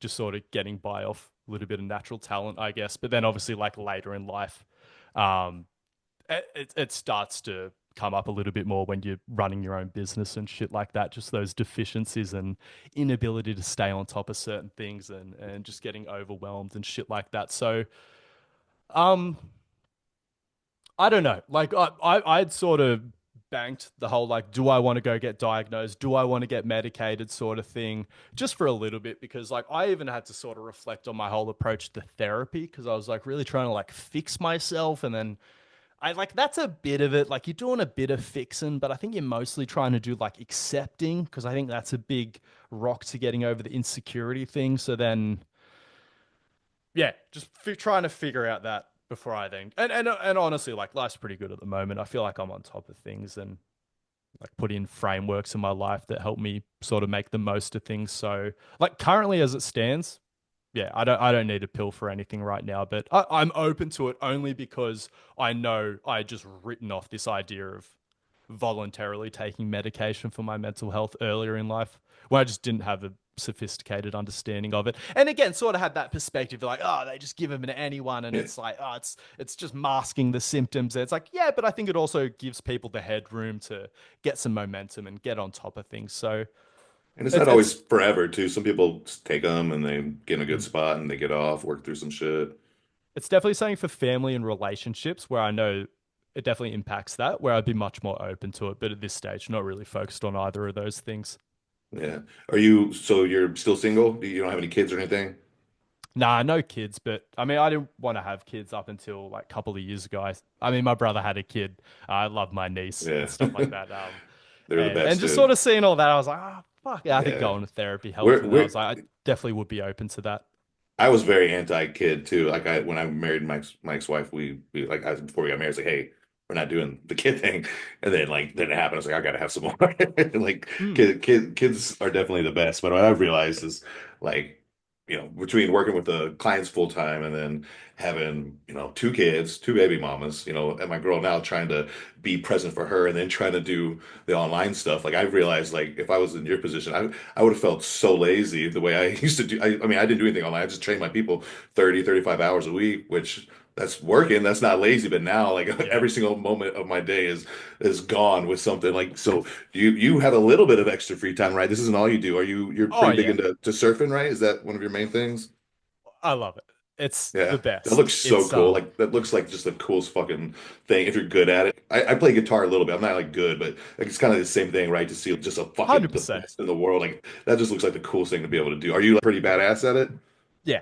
Yeah. It's Yeah. it's a big like I wish I could post more surfing on Instagram.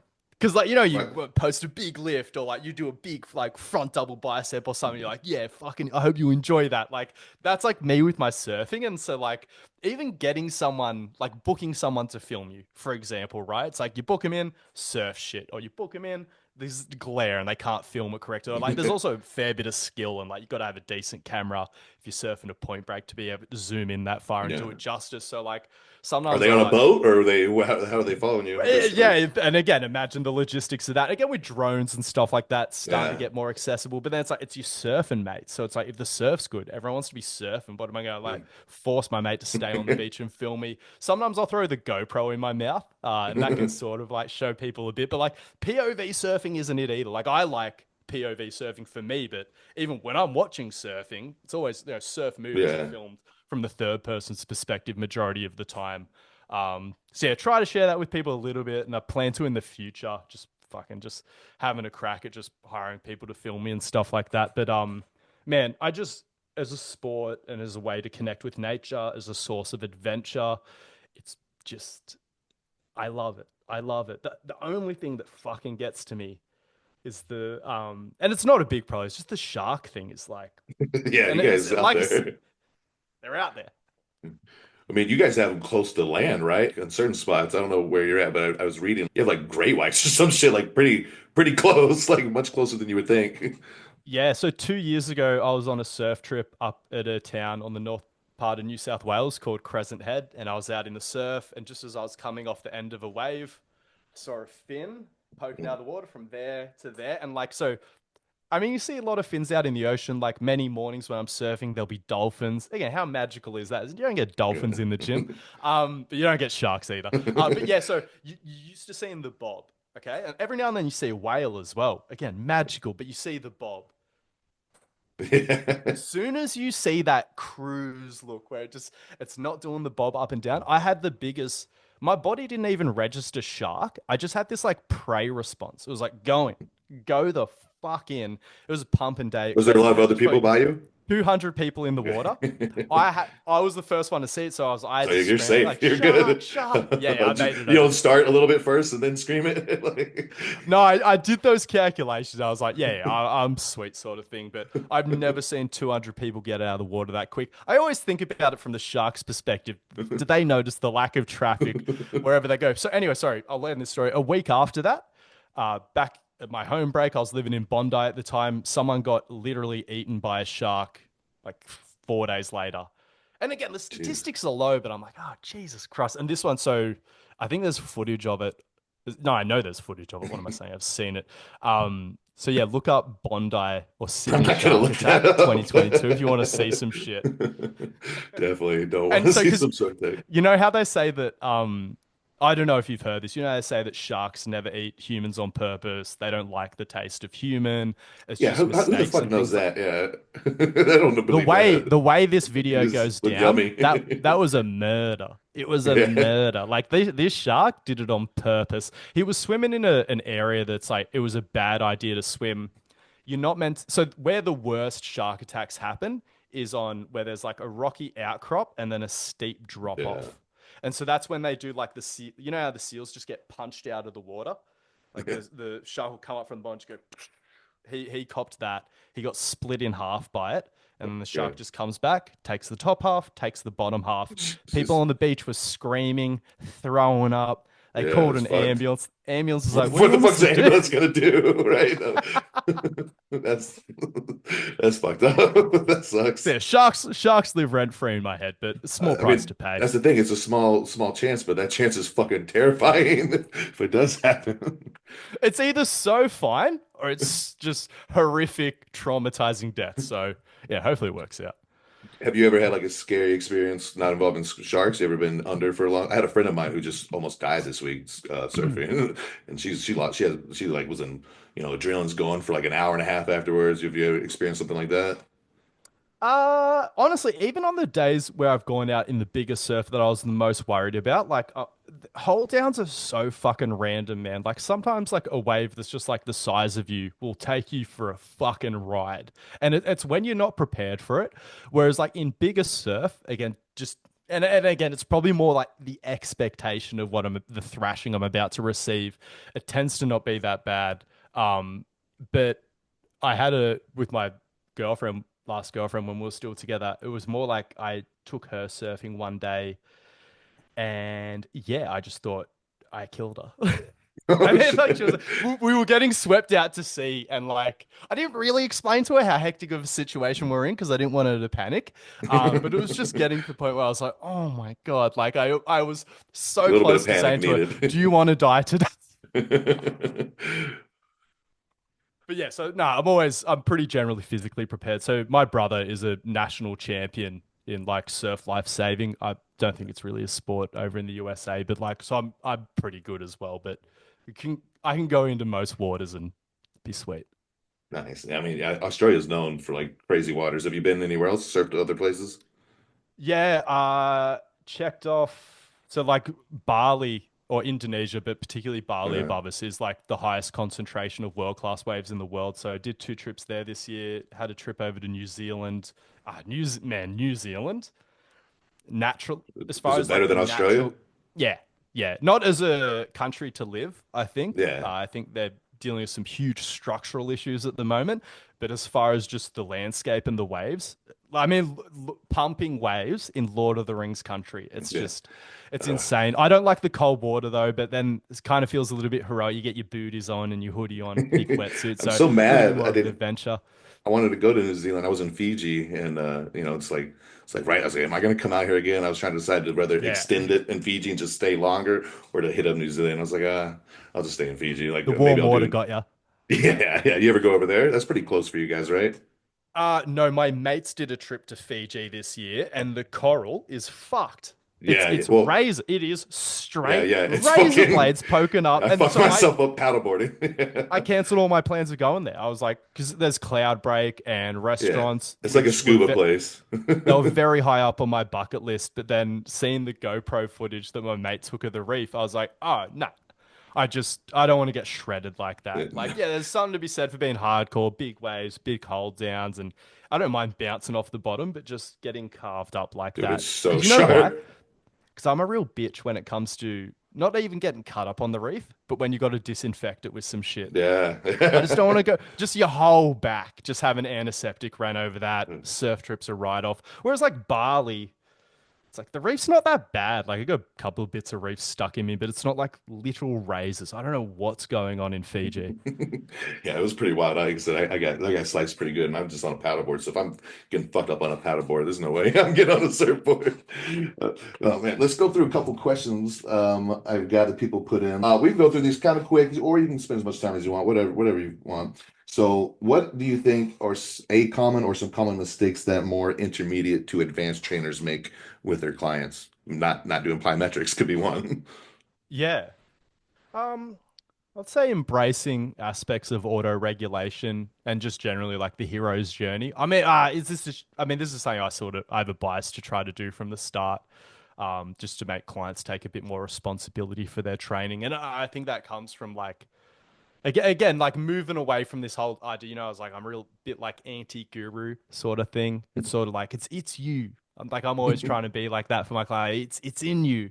And I'm just the guy who answers a question every now and then when you run into something where, you just need a bit more. I mean, it's not that. I'm doing their programming weekly. I'm not like, oh, it's the hero's journey. You decide how many sets and reps. But yeah, that things like RPE based training the ways that I feel like you can embrace that from the get-go. I mean, are you into these RPEs like 8 and lower? I mean, there seems to be like a movement where For strength training, yeah. So my bias with hypertrophy, I mean, I wouldn't even say it's a bias. Just practically, I feel like I have to go on the high intensity side of things because it just helps me fit it in.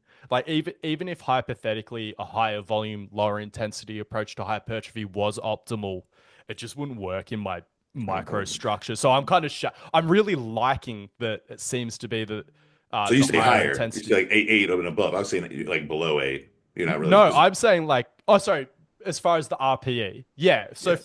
for all my accessories and stuff like that, I mean, I'd rarely even go an 8. Most of the time, I just go all Okay, the way yeah. to a 9. Yeah. But then for strength training, I feel like there's great skill acquisition between the 6 to 8.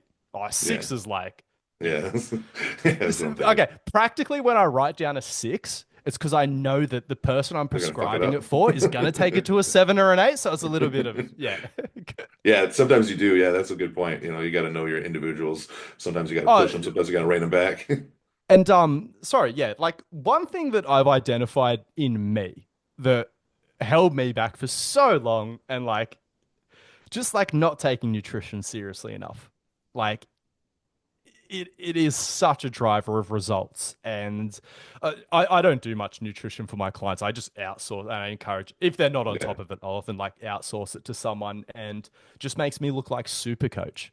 yeah. I have written down some bullshit workouts and programs that my clients have just chopped through and thrived on because I think they were just healthy people. So sorry, even more than nutrition, like just having people who go to bed on time and shit Sleep. like that, and who are in Yeah. routine. Like you get enough time in the game and you start to realize that just like working with healthy people, you just do whatever with them. Whereas some people are just so fragile, coming up with any sort of program that's going to work for them feels like threading a fucking needle. Um, but then I understand some people are just dealing with a lot of stress and so things get a little But bit more sometimes it never ends. constrained You know, like you got that. those people that always have, and sometimes it is outside circumstances, but sometimes there's just always something, right? Yeah. But yeah, I would say that that's just a big thing that I've had to accept. Like, fuck. Nice. What social media trend in fitness do you dislike the most? Oh, the X exercise to fix X pain farms the Yeah, algorithm so hard. It's. I mean, like I do well on the algorithm and stuff like that, but you scroll through all these accounts that are like, yeah, let's realign your body. Like twist it this way instead of this way. Oh, you've been doing knees over toes. No, it's about turning your leg in and fucking. Um, they all like all of those posts get like hundreds of thousands of likes and like I mean I've now learning a little bit more about marketing. The ultimate pain point is being in pain. If you promise yeah, people less pain, fire in the algorithm, which is also why I had took such issue with the knees over toes movement and just like really oversimplifying and sort of misleading people with knee rehab concepts and stuff like that. I'm like, you have a higher ethical responsibility when you're purposefully marketing to people in pain. yeah. In my opinion, I'm like, No, because for those, sure. I just look at them as a vulnerable population. Like, I mean, and I'm sure you get DM. I got two DMs, like guy with knee pain yesterday, been through the ringer with Yeah, it, guy with back pain, and like, just the depression that comes across in their messages and stuff like that. And like, and then you imagine just like their glimmer of hope when they see this yeah. fucking exercise on the ground. Like those are fucking scumbags, absolute disgusting people. But then again, like I farm them for content now. So like, but then again, like that's not like that's just a net positive on my end. It's like, I don't know how we stop all that nonsense. Well, sorry, Yeah, I do know we have to fill the algorithm with good content. They're not going to stop posting. it's never going to get Or more interaction though. So that's the problem. Good they content can. will No, never they get as can. much. Okay. This is a good chat. This is a good chat. We can. You have to believe. I know what you're saying. I know what you're saying, right? Like, because there's a certain type of sociopath that's attracted to putting themselves out there and making all that sort of content. It's typically someone who's on the peak of Mount Stupid would be more encouraged to make content than the good coaches who are in the valley of despair.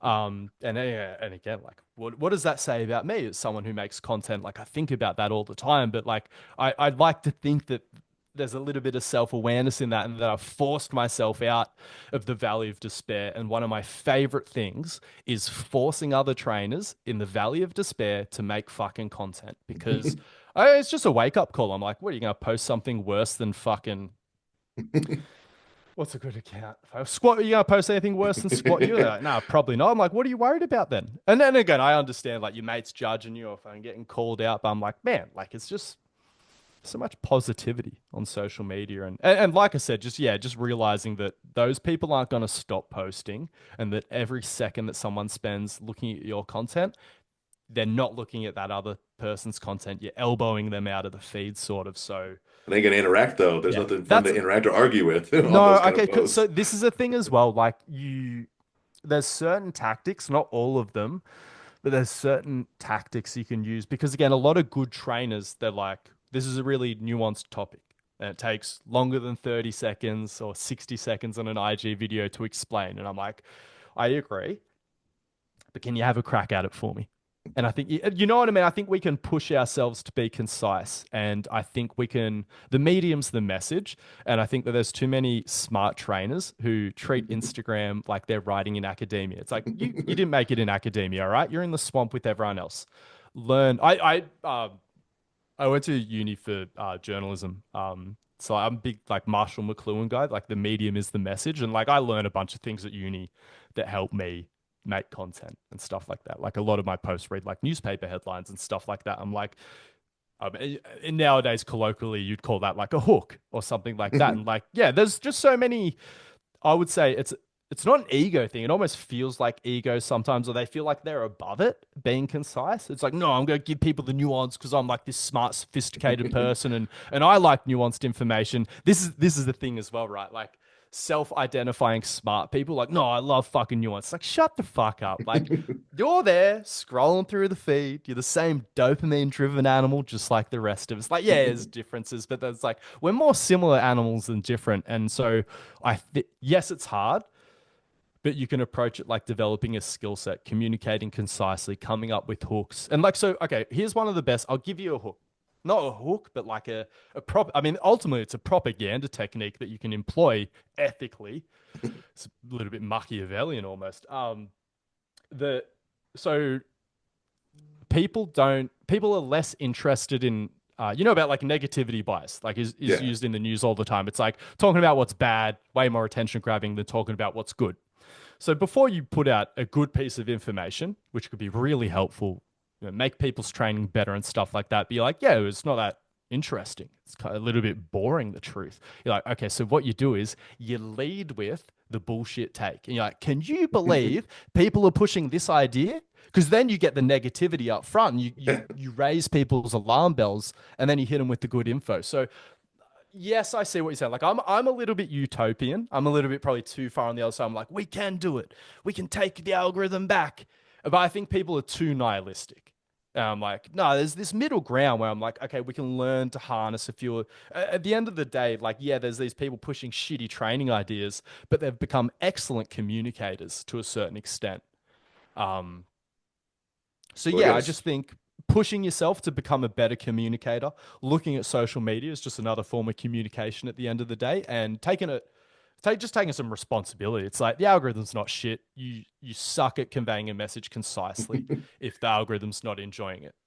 Yeah, maybe I should stop commenting on those shitty posts and like seeing what's wrong with them, and then we're getting all the interactions from everybody. So, because I tend to agree with that, and what I like is download the reel, make a response to it, because then you Yeah. get that little Yeah. negativity bias in the hook. You're not blowing up their comment Yeah, algorithm exactly. and stuff like that, and then you're benefiting off it and spreading the good info. So I would say that that's one of the best ways to leverage that.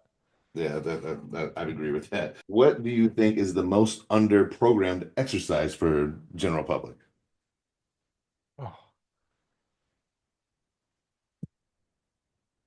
this is a good I mean, that's a question. hard question. I know it's very individual as well, but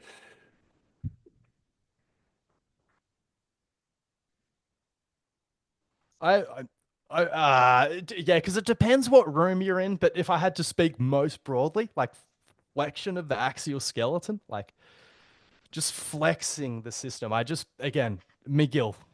we've been pushing it forward for too long. Again, maybe some people will crunch. That's not as good. But yeah, just shove the center of mass back. Just like abs, training abs, like Garhammer raises and things like that, Jefferson curls, just getting a little bit of that in your life. I know I realize that's a very primitive way No, of no spine opening up flex, the back Jefferson ribs and stuff. curls. Yeah. Yeah. Yeah, I mean, I think isn't that what you and Atlas had an argument over? Was Jefferson curl? What was that about? Um, honestly, so I'm very curious about that guy. I I just think he doesn't like me, which I get. Like I don't like myself a lot of the time. Um, So yeah, I don't hold anything against anyone for that. But as far as his issues, I was always trying to work it out. So like he likes the barefoot shoes. I think that the barefoot thing is a bit of a cult. So like yeah, we had an initial debate over that. He really meat rides Ben Patrick and a few other That's the I'm knee not over gonna toes say. guys, right? Yeah, and so he gets his shout outs from him, and so I guess he's just sticking up for his bud, and I respect that. But then, like he spent a great deal of time trying to convince people that I was like a cokehead and other shit, and like, Where and does then that come from? Is that just your mannerisms, or is this based off of an experience or something? yeah, so I am a bit suspect about him in general. Like I said, I'm like, why is he? Because he goes under his little superhero alias, and he like really. I understand like wanting privacy and stuff like that, not wanting to have your family post all over your gram and stuff like that. There's a lot of sickos out there, but just yeah, I just wonder if he's I gotta just say, there's a lot of Scientologists in the fitness industry and stuff like that. I definitely don't And think Atlas is a Scientologist. okay, so only because he was sticking up really hard for his Scientologist mates, like Who Ben else is that? Patrick, He's a Scientologist. I Je- didn't know Ben Patrick was. Who else?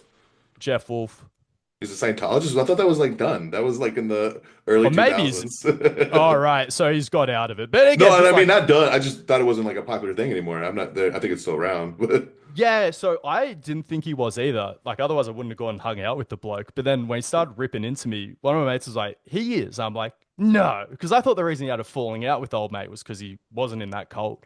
Anyway, so I just googled his name as Scientology, and his whole testimonial video came up. But you're not Um, Atlas though. I don't think Atlas is. I think Atlas is too. You said do you know the you. book? Do you know the book Atlas Shrugged? Yeah, yeah. Ayn Rand. I'm not the biggest fan. Yeah, me either. Do you know about who she was rumored to have an affair with? Was it Elron? No. Yeah, No, I didn't know that. yeah. I mean, like, what? Anyways, whatever. My thing with Atlas is like, I just want to have proper debates with him, but then a lot of the time he'd be like, "Yeah, you're just skinny and weak." I'm like, "Yeah, cool, whatever." Like, address the content, man, and like, and even like with the lifting stuff, I'm like, stronger than me how? Like stronger in these bullshit lifts you do in your car park that no one gives a fuck about. And like, yeah, fair play. Like, good on him. I'm happy that he's got lifts he's passionate about. He's carving out his own niche sort of thing. And like, he's pretty good at them. But it's like we don't have anything to compare it to. So it's like, how good is it? Yeah, then really. I mean, I couldn't do half of that shit. 315 over my head and Because all you're that not trying. bullshit. And this Yeah. is the thing. So when I was like, well, let's go head to head in something barbell related that I do. I love my Olympic lifts. And I Yeah. know that he can't outlift me in those. I offered him $1,000 to go head to head in a weightlifting contest. And then he was like, I'm not flying to Australia. I'm like, mate, you didn't fly to Australia to call me out. We can do it online. And then he was like, oh, I'm not doing a running contest. I'm like, mate, you really. And so, like I said, just the way he behaves and engages in debate, just his tribal nature, I'm like, just suspect on him. No hard feelings. Just fucking weird guy. Hey, Weird guy. if he's part of the cult, I'm still cool. Weird, I don't, you secretive can be in guy whatever cult you want. aligned with some interesting guys. I'm like, right. I love Alex. Because that's a real thing to do, like in Scientology, like fair game policy. It's like when you have a problem with someone, just to start slandering them to like Yeah, well that obfuscate was the real that discussion. when people would leave, right? That was their whole thing. Yeah, yeah. So yeah, those guys. I mean, yeah, Jeff. He just yeah. When I hung out with him in real life, it's a weird Why does guy. he hate Still, you so much? Like what is, I think he's like a very jealous and weird man. Some I oh fuck, I don't know how much of this I want on the podcast, but yeah, basically just sort of ran into him. He started messaging me a heap, and it was like real passive. It was either like glazing to the point where it made me uncomfortable, or like kind of like passive aggressive. which again makes sense. Fucking did a bit more research on the bloke. Um, but then, yeah, the day he really went in on me was the day I passed him in Instagram followers.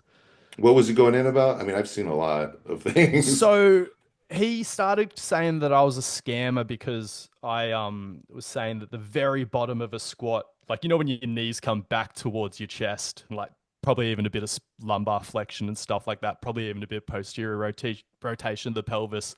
Yeah, That's ER. yeah. And his whole thing was like, no, bottom of a squat's IR. I'm like, well, yeah, when you stop where most people stop, you know, just under parallel sort of thing. Like, yeah, that is IR. Like, so yeah, it was just him taking a lot of things I said out of context. And I mean, he was going at a lot of people. I think he had some stuff going on in his life. I think him But and yeah, Pat had a little bit back and forth too.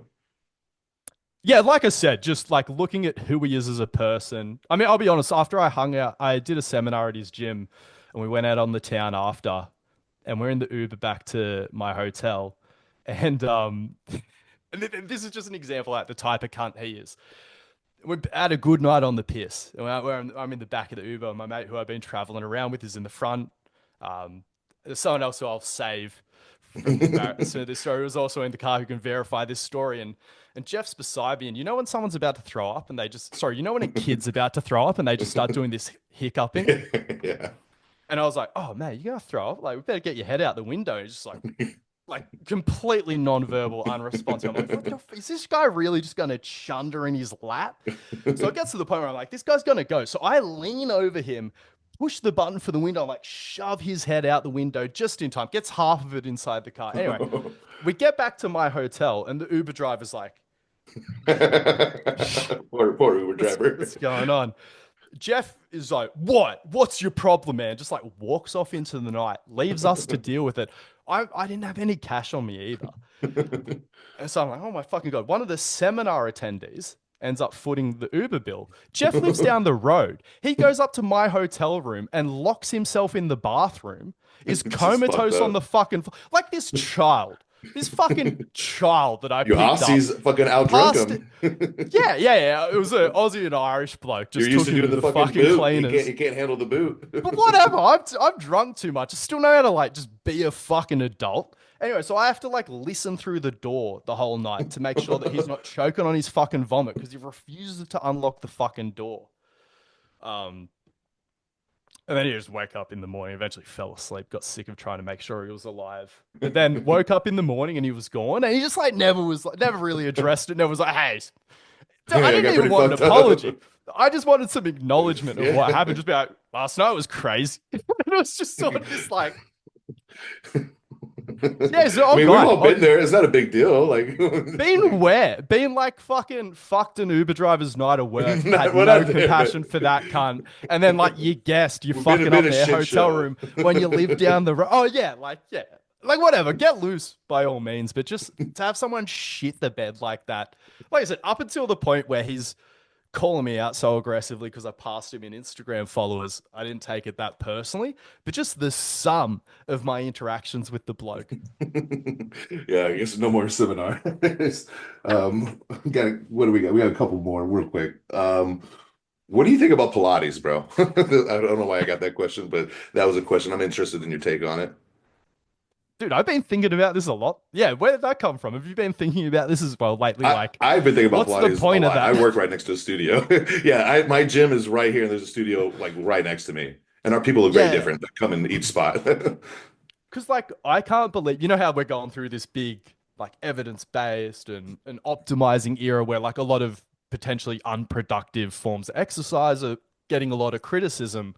Like, how is Pilates missing all this? And I guess because it's kind of like there's fitness and Pilates maybe overlap like this much. Like a lot of Pilates people, like, you know, people who would never set foot in a gym, maybe a lot of, so it's like a little bit separate. I think there's been some really promising research on Pilates as like a back pain intervention, but I think it's just this like Yeah, highly variable low load movement. it's And it's very like going for grounded. a You're on your walk. fucking back, right? Yeah, and that as well. Like I'm like, you know, the same way that like I don't think core stability is the solution to back pain, but I think it could be awesome for like symptom modification or management and stuff like that. Yeah.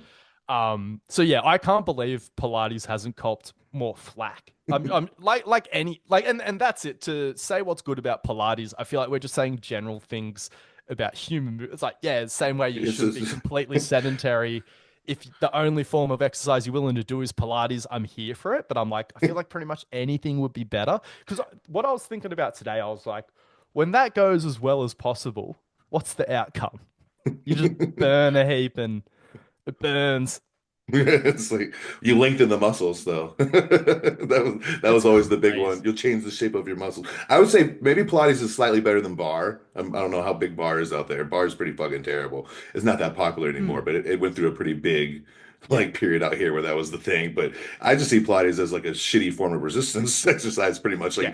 like limiting your modalities. That's And it. it stems from something athletic and base. Like ballet is hectic for a performance art, but then yeah, bar class, it's like Oh my God. Yeah, people don't, dancers and ballet people, they look that way from their act of dancing, not from doing these little fucking pulses for like goddamn, 5 minutes and getting a burn. yeah. You just feel some burn. It must be doing something. But yeah, no, I'm glad. I have been shitting on Pilates a lot lately. Just Good. No, mentally. someone needs to. Okay, no, it needs to be a public discussion then.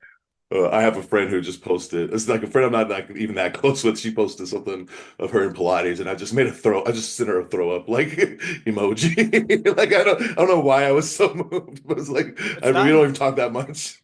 I mean, because as well, like sometimes I just like look at the accounts who follow me. Like I have noticed like a decent amount of like Pilates accounts. I'm like, I'm gonna hold off on just like really shitting on this until like I can't keep it in any longer. The other one is I have so many people who I'm genuinely friends with who are getting into high rocks. I'm like, ah, What is high rocks? Is that? That's oh. rowing, and what I don't know. I don't know what CrossFit high if rocks you is. took out anything cool.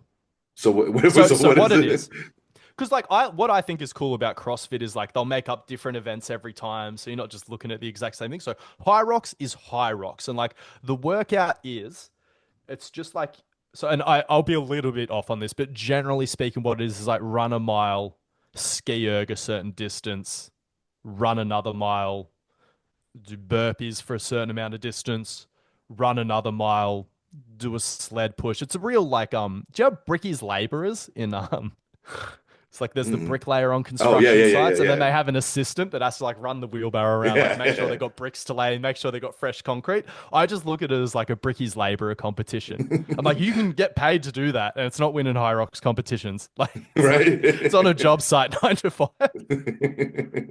Yeah, that did pick up a lot of popularity as I don't know, I guess CrossFit just died out a little bit because of the guy who made all the crazy comments or whatever. Glassman tried his best, like to yeah, and That's funny. We talked about Kelly Starlet a little bit. What do you think about him overall and what he's provided to the industry? uh okay, yeah, because I love shitting on Kelly for the knees out thing, and he's a victim of his own success. You know what I mean? I think we um, but what Kelly's contribution was that I think was immensely positive. The whole supple leopard thing, I think it was a necessary step to where we are today. So like I feel like the meta was pre supple leopard. It was like, oh, you pulled up a bit extra sore from deadlifting, go to a physio. Whereas Yeah. what Kelly Starrett was trying to be like, no, you can take care of this for yourself. You can service your body, and I think that was immensely impactful.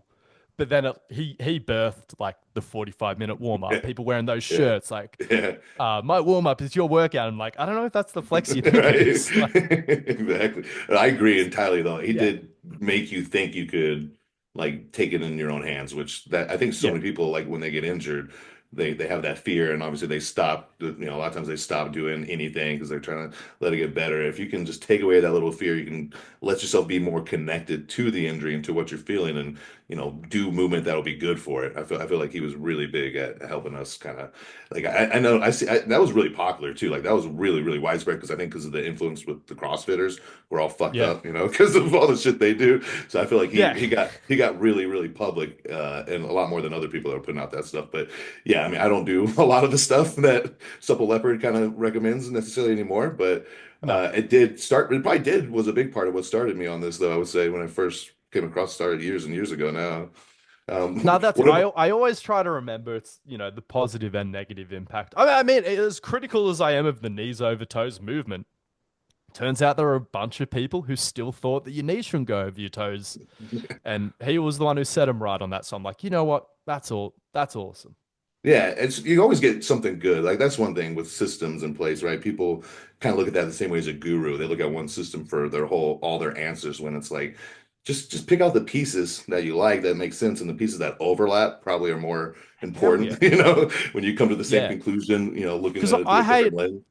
I hate when I get introduced a fellow meathead to PRI and they're like, "Oh, what did you see in this?" When it's like someone where I've like used those principles to help teach them something or to intervene in their programs, I'm like, "No, you like this." Like, sorry, at a surface level, I completely understand why it gives meatheads the ick, but sorry, and this is the thing as well. Like, I always forget the type of people who introduced me to PRI, and it was like the biggest football buffhead you've ever met and a power lifter. So it's like, of course, I had a certain perspective on PRI and compression expansion. Whereas, like, if some guy with like weird glasses who you knew breathed into balloons in his warm up, who wasn't very strong, was like, "Ooh, try PRI," you'd be like, "Oh, And there is a little bit of a disconnect too. Like I've had many clients who actually work with Zach Couples, who's phenomenal. And I love Zach. He knows his shit for sure.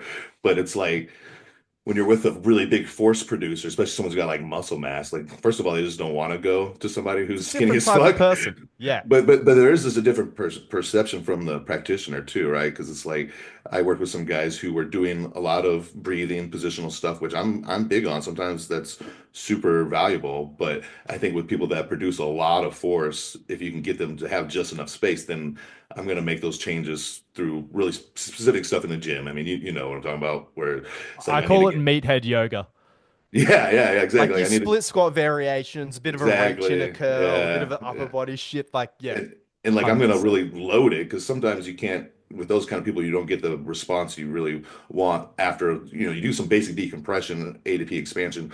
You're not gonna get a lot of other improvements on table tests, doing the breathing on these really tight like hardcore bodybuilders. You're gonna get more improvements on the table test loading those tissues and loading those joints and they can handle it. And I feel like maybe that's a little bit disconnect. Sometimes the more PRI practitioners, some of them are a little less likely. They want to get certain table measurements before they put you on the floor.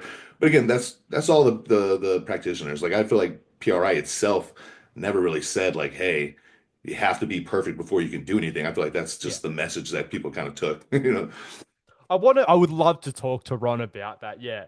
Because, yeah, I'm unsure about it. But yeah, it's like he's so many neurotic people have taken his courses where I'm sure I would like to think he would look at the way that they talk about movement and exercise and he would cringe and like, I mean, but then there's the other side of like, all that N1 stuff and like looking Oh, at the rib cage. what's with you and Kassem? That was another question someone had originally, but I didn't I lost it. Did you collab with them? Did you have some debate with them or something? Yeah, I really didn't represent myself well. I went into it. I just wanted to make fun of him because he was so. This is Hey, look, me. I need to Kassem's a admit bitch. fault on this. I'm just gonna say that Oh, Kassem's a bitch. He blocked me just because I made like one little statement on something on his page like a year and a half. And this is after I offered to pay him and fly him out to come to my gym and host one of his little fucking and one things, and he still blocked me. So I just think you're a bitch if you block people, especially over like little shit. So shit like that. Heaps funny. Okay, I'll tell you a story. So yeah, he was really aggressively shitting on Bill Hartman what was he and saying? PRI. He was saying all sorts of weird stuff. I got screenshots of one story where he was just like, "Oh, what Bill Hartman is doing is unethical," and I'm like, "What the? Wait, how the fuck did ethics come into this cunt? Like, what the fuck? We're talking about bicep curls and lat pull downs. Like, Okay, you want first to of all, like fucking Bill's trying to monetize shit. Bill's the least yeah?" I'm efficient like, person "What at the making fuck money in is the this world. about?" So anyway, like, and what Kassem's got a type of personality, right? Is a bit disrespectful himself. Well, see, this is the thing. He's a lot more respectful these days that he has his clout, but he used to be a lot angrier when he had less followers and less money. I mean, didn't we all? Um, but yeah, so he was talking shit about Bill Hartman, and I took it really personally. I was like, he's Yeah. talking shit about Angus. Yeah. That's Well, how my system responded to it. So yeah, I I made mean, made heaps of memes. I think one meme that really got to him, he brought it up in the debate that I fat shamed him. I didn't. I Uh, think he got pissed off. I said something about that before and he didn't block me. I kind of like subtly shot him. I think he remembered that. I posted a photo of him when he was looking pretty out of shape, and it was a real funny moment. He was probably breathing out as well, and at his fattest, and he looked bad. And I put that beside two CrossFitters like Rich Froning and Jason Khalifa, which is like so unfair. Like, anyways, Yeah. and it was like the caption was like optimal exercise enjoyers versus like fucking just do whatever. And then credit to Kassem. He's always willing to sit down. Or I guess not with you, but like I had 3,000 followers and he was like, let's do a fucking debate. Or I think he put up a Q&A box. Who should I debate? And then so I had never, I went from the most confident person to all of a sudden, like I gaslit myself into thinking that, oh, he must know something I don't if he wants to debate me. Like, oh my God, like, why is he sort of doing this? So, like, my fear and not backing myself, I'm so ashamed of like my performance in that debate because, like, I was representing the community and, like, I didn't realize it at the time. Like, don't get me wrong. A bunch of people had fun listening to that, but like I personally cringed. Like I said, it was funny at the time, but in hindsight, I wish I had just actually engaged in the debate a little bit more and just raised the points that I want to raise rather than like getting scared that he might be some intellectual powerhouse. When it's like, no, he's just a bodybuilding guy. And then my mates started talking about and myself how like PRI and N1. It's like if you ask Ron Hruska how to train a lat, he would be doing all the same shit. Like fucking Kassem thinking his revolution. He's like, oh no, a little bit of thoracic flexion and like, yeah, let that lat wrap around. I'm like, this is fucking straight from the Bible of Ronnie Hruska. Yeah. Or like the idea of like using a pump handle to like wrap your pecs around. I'm like, this is fucking straight PRI. Not Yeah. not like obviously you gotta see it like Yeah. I guess the principal aspect of it, but yeah. So I don't know. Like I was a dickhead, but he's a bit What, of a tosser as well. what do you think that they go overboard with over at N1? I mean, they, I guess, kickstarted the whole optimal thing, which, I was really going down the weeds with the whole like Optimal as far as anti-fragile. like angles and stuff, right? Isn't that their main thing? Like, Yeah. And it's like, I think at a population level, to suggest that anything's optimal is like a little bit crazy once you understand how complex systems work. And like, sure, a line and fiber is probably good, but then even like, and I don't know. Like, yeah, where are you at with preferential hypertrophy and stuff like that? I'm kind of confused with it again. well, I Like mean, I it's think it sort of seemed like it got written off. Like, did you hear a lot of people say like, I think one of the ones, maybe not that N1 was around, but like the idea of upper and lower abs, because you know how like I think initially back in the day when I came into the industry, people were like, yeah, if you curl up from the lower, it maybe yeah. gets you a bit more, and then more sit ups is a little bit more upper abs. But then people were like, nah, you can't just tense your lower abs. I was like, oh, fair play. Like, what the hell is it? But then experiencing the exercise, I'm like, I kind of feel it. But then I felt like N1 was this big shift into like, oh yeah, fucking sternal pec, clavicular pec, and like maybe, and yeah, I think for like you said, for the general pop, it's really not something that they even need to consider. I think more of an issue is more like bodybuilders who only load their joint from one specific position, like more than worrying yeah, about necessarily getting the specific alignment to get your fibers because you fucking take a shitty breath, now you've changed it. You know what I mean? So it's yeah. it's like I want to get different positions for my joint to do work from, And at but I'm this not. time as well, sorry, just for a bit of context, I'm still in the commercial gym and like N1 was very popular in Australia. So I'm seeing like Susan from accounting hitting Yeah. iliac lats. And I'm like, oh, and like, I'm like, whatever, it's just a lat exercise. But Yeah. I was like, man, yeah, I don't know. Well, then you got to just keep pumping out content too, and that's your thing. Like you're gonna run out of shit if you don't start getting silly. That's why I say to people, don't be afraid to repeat yourself. I mean, this Yeah, is something I learned from Squat U and other accounts. You can learn from accounts that you fucking hate, I swear to God. yeah, you definitely can, especially marketing. So, Some of these so big ones. what does Squat U really talk about? Because he posts every fucking day, but he kind of doesn't. He probably talks about like five things, doesn't he? Keep an Yeah. arch in your foot, ER fucking everything, Yes. Jesus. don't flex your spine. Fuck, what the fuck else does he talk about? ER your Uh, shoulder. ER everything. Yeah. Um, Like I said. work on the tiny little stabilizers. So we're at like 5 core topics. I wouldn't say tiny stabilizers is one of his core topics, but yeah, like he No. sort of has like every brand has like, sorry, every good brand that does a lot of business, I would say probably has like 5 core topics that they fluctuate around and they just get really good. Ben Yanez is someone who, I mean, 50% of his content is about anchors. Yeah, I know. But again, like Every single thing. finds another way of saying the same thing in a slightly different way. He And gets off on stability, especially for your yeah, triceps. yeah, I think it makes them yeah, come. yeah. But yeah, so I think it is interesting as well. Like I see people where I'm like, oh, you are just looking for something to say. And I just want to say to them, like, say the same shit again. Yeah, yeah, no, that's Yeah. totally true. Especially on a platform like Instagram. I think what's interesting is how there's all these different platforms, and based off of your personality type or your content type, like you're gonna do really good on certain ones, and you'll do like shitty on others. I got a buddy who's just huge on TikTok, and he put a lot of money into YouTube, and he fucking could not get anything going at all. But that's Right. just kind of his content type is more for that. Like me, I'm all along for it. My YouTube gets pretty good watch time. I don't do shit It's on Instagram crushing. though. Yeah, yeah. Is that why? I guess like if my YouTube was pumping, I think it is the preferred platform. Every TikToker wants an IG following, every Instagram star wants a YouTube following.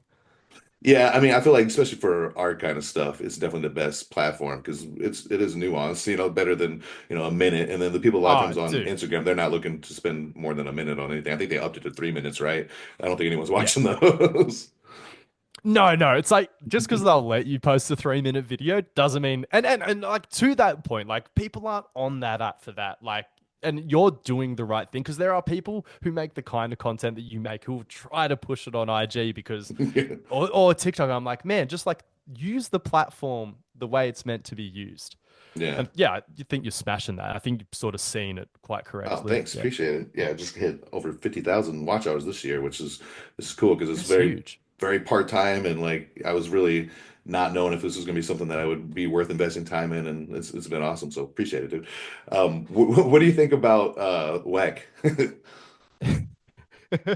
I've had to I, I I've had love to Weck tighten as a myself as a up on the guy. WEC price. Yeah.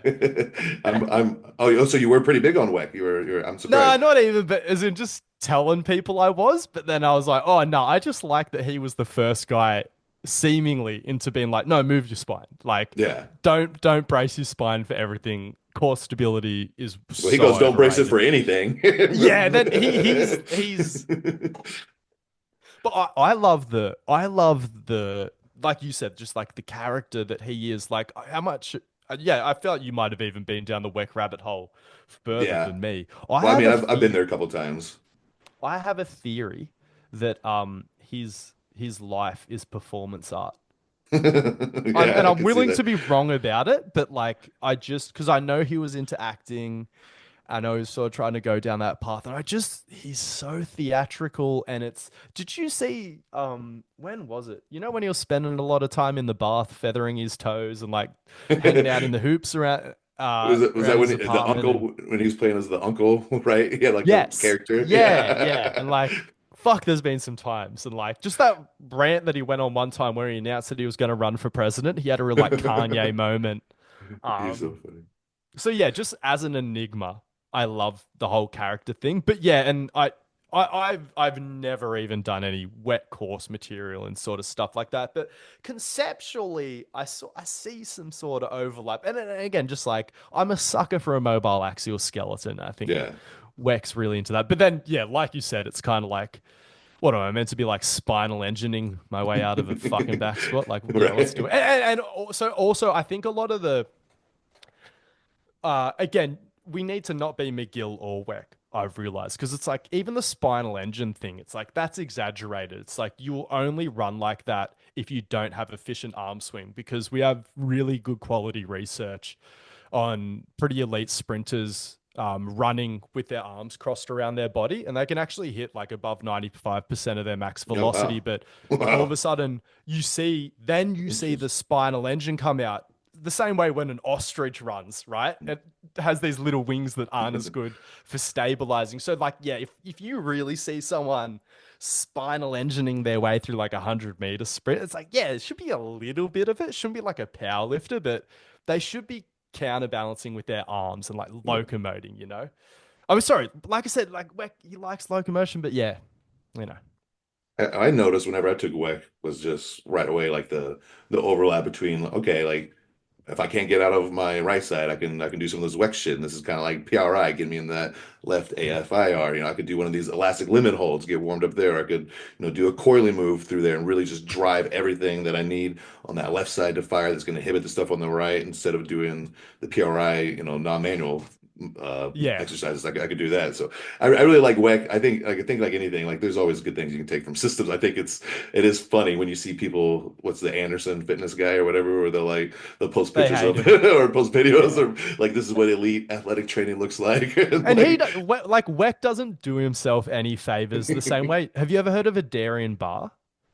no, what is He's this thing? more of a track guy, but again, he's similar to Weck in the sense that I think he has a lot of awesome and interesting ideas, but like he just doesn't care enough if you understand him. And it's almost like a conversation started a couple of years ago, and he's not going to go back to the start for you. You've just got to come in and sort of pick up on it. And I look at Weck like that, where I'm like, man, I mean, I know he's very successful. How many fucking Bosu balls did the guy sell? Dude, he didn't make no But money on those Bosu balls. He got fucked. Yeah. really, I get to say I can't say I know for sure, but he's not. I mean, he's wealthy, but he's oh, not balling out of control. I it's I got not this sense like that yeah, because man, in the average commercial gym in Australia, it's not like there's one Bosu ball. There's yeah. I don't think he 20. got all that. If you, Damn. his gym's like it's in a bad part of the neighborhood. It's like Yeah, fair kind of enough. it's kind of Yeah, a right. shit. Damn, He I seems thought like the I kind of guy who would get fucked somehow. You know what I mean? Like the no, creative, 100% you know. musician, creative energy. Right? I can't say for sure, but I do think I heard that, and that There'll would be make a sense. movie on it. Yeah, exactly.